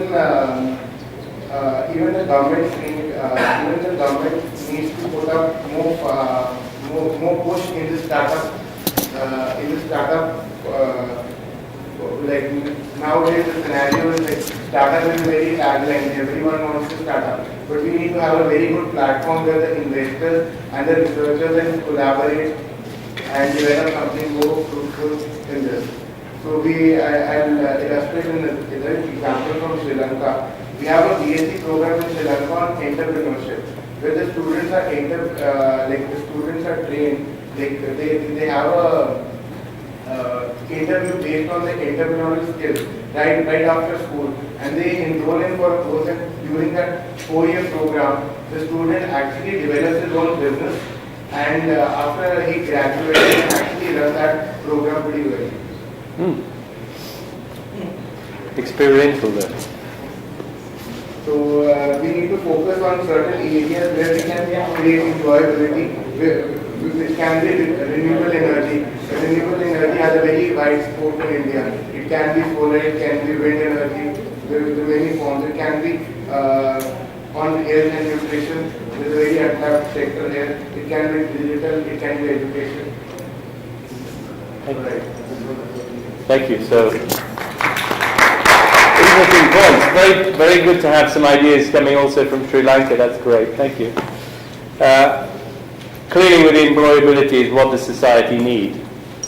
But we also have heard the question, what is it we're encouraging people to learn and what do they feel like learning? So dominated by engineering and medicine in this part of the world. It's kind of a rank ordering of what's the top thing to study, right? So is it medicine or engineering is the top? Medicine, I guess. But anyway, we have to move away from that way of thinking because we have to think more about what is it that drives learning. If you are being driven to learn things and you know how to learn, you can learn anything, right? So if you have the right opportunity. So I think we've heard the voices from everybody around the room. Thank you so much for that. I think we've probably run out of time, haven't you? Would you allow us, as the chairs, to try and pull together some ideas from what you've said so that we can report back, not everything that's been said, I have to say, but some of the key points which might be strands which we've heard across the group. Should that be okay? Okay. So we'll just now over lunch consider how we're going to report back. You, I think, now are almost free to get your lunch, but my colleagues who have been organising the event would like to ask you to do something, I think. There will be feedback. Could you step forward? We have feedback form which is 85 to 7 years form. This basically, once you're done with the feedback form, you can go out for lunch. This brings this particular session, but of course, the minister or whatever we have discussed during this session will move on to get us summarized to the main discussion that we have the words community. Alright, so my colleagues will help circulate the feedback forms and give it to us. And once you give us the feedback form, we will short, small gift for you that you collect from us, and then we will move on to could I just intervene? Sorry. A good idea. While you fill in the feedback form and are waiting to get your gift, we'll just have a quick chat. And if we can pull out 2 or 3 points, we'll just see what you think about them before we finalise what we're going to say. So if you could remain here until we've had a quick confab, then that would be great. In the meantime, could you fill in the form? Now, first thing is, we have to decide who's going to report back. The chairman. Why? It has to be the chairman. You are in the best position to relate this. Everybody else has a possibility of distorting it towards their biases. Well, I will do exactly the same. But that's My the bias. original starting. That's the original starting. I think more than distorting our biases, it is the chairman who will do it. Okay, thank you. Well, in which case I will do it. But what I'd like you to tell me is what sort of things you would like me to say. Okay. So, You start with shall we? Concrete actions. Jay Kumar.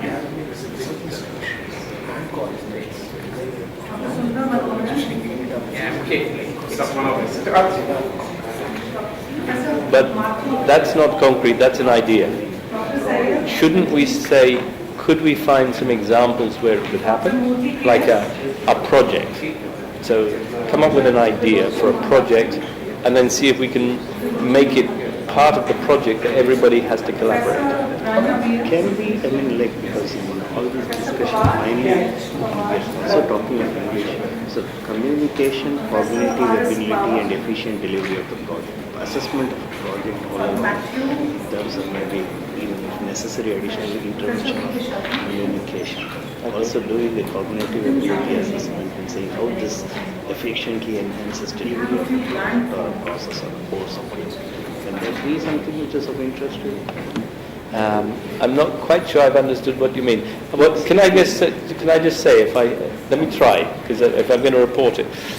One of the things you have is a project model, which it takes from the starting point the idea of the ecology, which has all the different components. But you can't solve the problem by thinking about it. You have to do something. Identify a project which, in order to be completed, brings together some industry partners, some higher education and some schools. involving teachers, possibly even learners in some way. Then it's what is the project going to focus on? And the focusing should be on learning of something. So you have the idea of what is it you're going to learn. It could be something to do with communication skills and cognitive development. Because communication skills transcends all of the environment. Sorry, what I meant was, whatever the project, because many times information is lost in translation. Yes. So can we have this Cambridge Language Skills Lab, you have modes of assessing. So can there be multiple levels of assessment, saying of multiple people in terms of surveys or in terms of what they have communicated, and so was the essence of the project or ideas or process lost because of lack of effective communication? So you're thinking about the cognitive project evaluation built in from the start, like if we do this project, stages, for any project, it could be any project, but then it's something inherently built in so that it's well. Finally, it is effective communication which is a success for any. So okay, so let me reconceive this then. So there's the project goals. Yeah. What is you're trying to achieve, which has to be to do with some form of research in an educational context. That's what we're talking about. But in doing the project, in reflecting on the project, we could also do some kind of data collection, reflective thinking and evaluation to demonstrate whether this way of working is successful or not successful, or whether it could be improved or changed. Is that what you mean?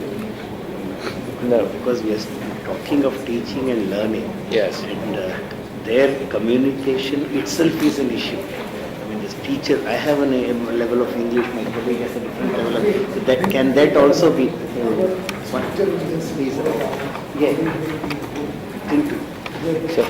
but the project itself has two things. It's what it sets out to do, that's one, and how it does it. And studying the communication aspect of it all along, and cognitive ability because of efficient communication, or is there a more intervention needed in the language learning capability? But I don't think we need to be highly technical. We say that in collaborating, we can set ourselves a task to collaborate on. We can also reflect on how successful the collaboration works by highlighting some key constructs in collaboration, such as the creation of a community, how well that worked, the collaboration enhanced or hindered by communication issues, how people developed their thinking about what was happening, or whether everyone ended up understanding things in the same way, or whether we developed different understandings which could be helpful but also might have prevented us achieving our goal. Is that what you mean?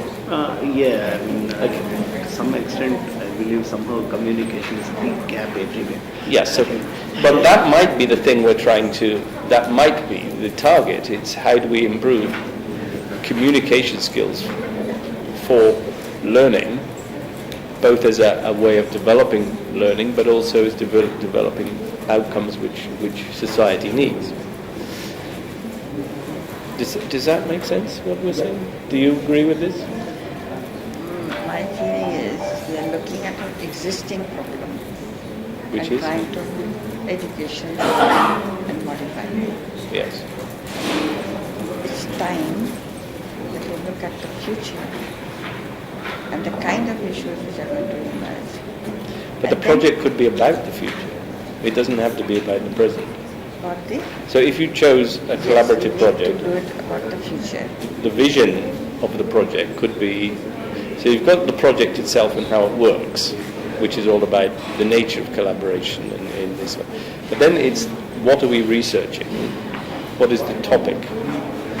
And this could be something more About the future. which involves technology. Yes.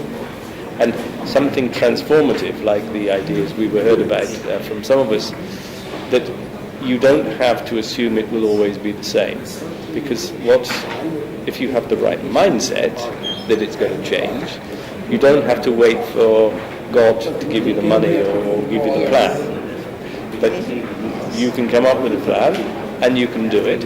But you ought to be thinking about what are the elements which are going to be different. And one of the elements, I think, at least in the context of this discussion, is how do we benefit from technology?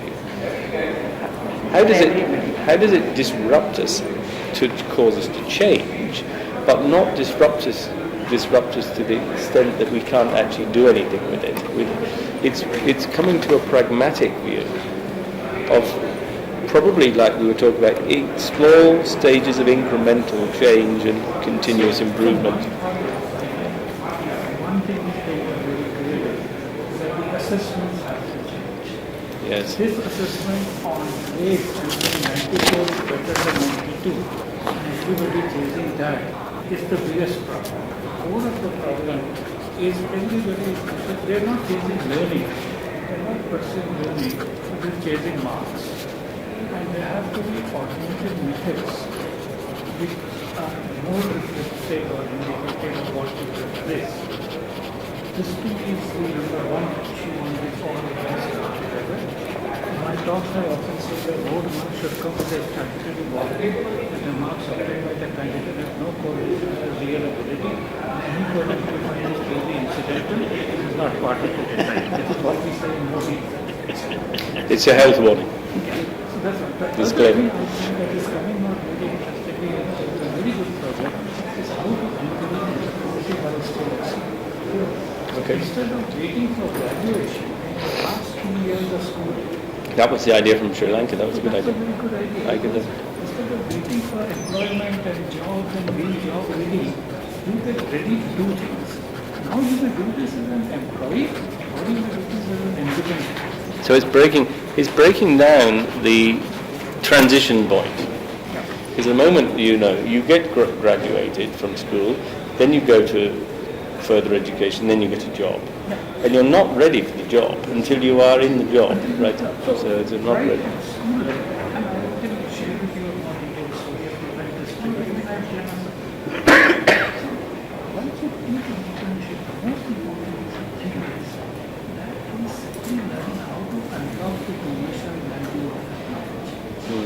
See, that's the entrepreneurship. That's the basic element. And once he has that, he's not a dependent job seeker. So whatever change that happens, well, this is how I will do this. Otherwise, I think money is something that will be given to you by your Mr. No or who will decide what you do. Okay.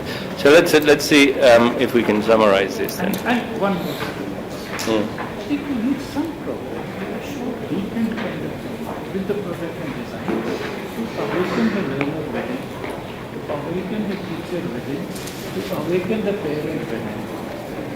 I mean, we can choose better titles. The idea is to move from extrinsic motivation to intrinsic motivation for the learner. So the teacher will start taking pride in the work that they does, no matter what salary you want to give. And for the parent to realize that that is very important. So we will design 3 weekend programs. You can do as weekend programs, or you can do online, weekend learning, whatever, to scale. By saying that learners are not motivated, you are not why don't inspire them, motivate them, whatever. And they can be done in nice weekend workshops, and online.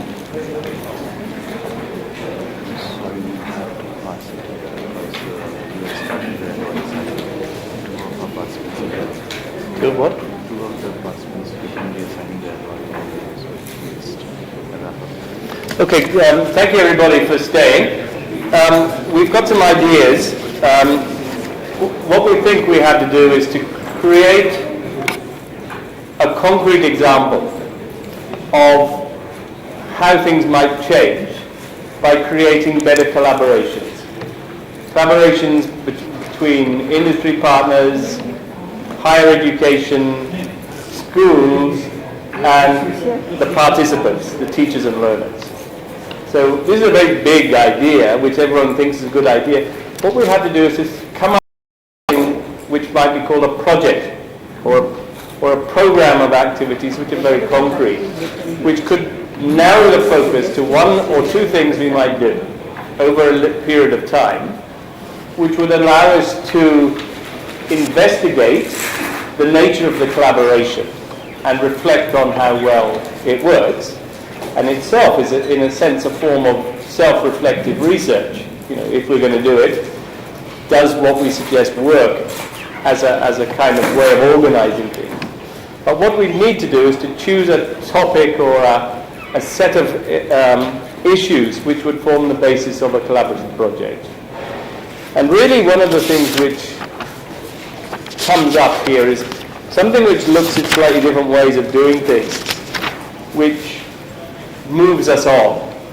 So perhaps involving some digital support, or using something like a learning management system or an adaptive learning pathway, which allows us to think about collecting the data and having data and analytics.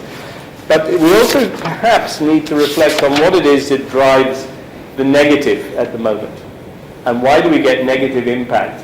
One of them is the assessment model. So if you have an assessment model based on getting marks, then it perverts what you do in school. So it doesn't focus on learning, it focuses on passing exams. So one of the things we could think about is, could we think about a project which changes that mindset? Finally, there were some ideas that in doing that we might think about ways in which we change attitudes and motivations, not just amongst teachers, but also perhaps amongst the learners and the parents and those who support learners in that microsystem we were talking about. And I think the idea which came from Sri Lanka was a great one, which is, can we break the barrier between school and work? Because you don't think about working until you get into the workplace. You think about what job you might do. But the idea of developing the commercial benefits of knowledge through this idea of entrepreneurship in schooling is a way of thinking about connecting learners with society. That idea of the ecosystem. How does your motivation for learning get imparted in you? Not by teachers telling you things, but how you realize what it is that you're doing when you're in education. So, you know, these are some ideas we've just been brewing here from what you've been giving us. But hopefully I'll be able to say something a bit more coherent in the final session. Finished, right? So, thank you very much for your attention.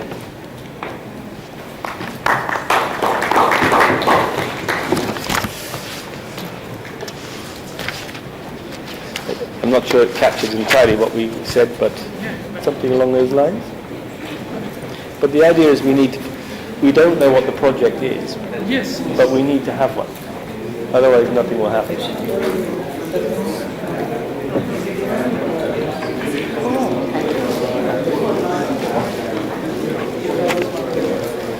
What is in there? Yes. Is it the pens? Oh, it's a set of things, leather. Yeah. Where's mine? A wallet. A wallet? Yes. Cambridge English wallet. And what's this? Oh, look. And the memory stick. No, my son is in US.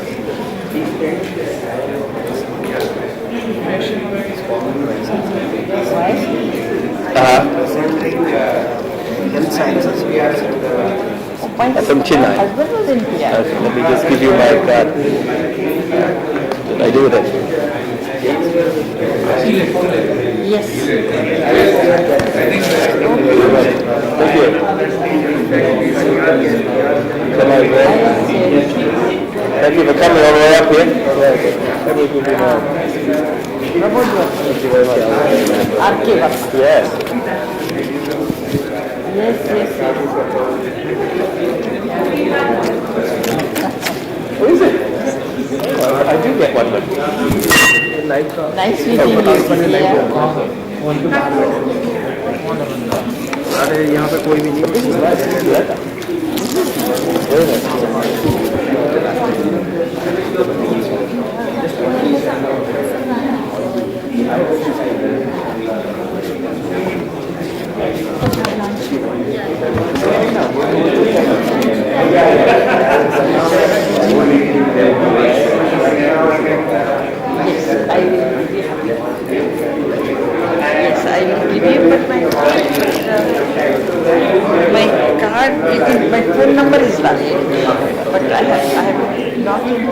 study more. Once you I studied. I believe in that. You never know what will come out of meeting people in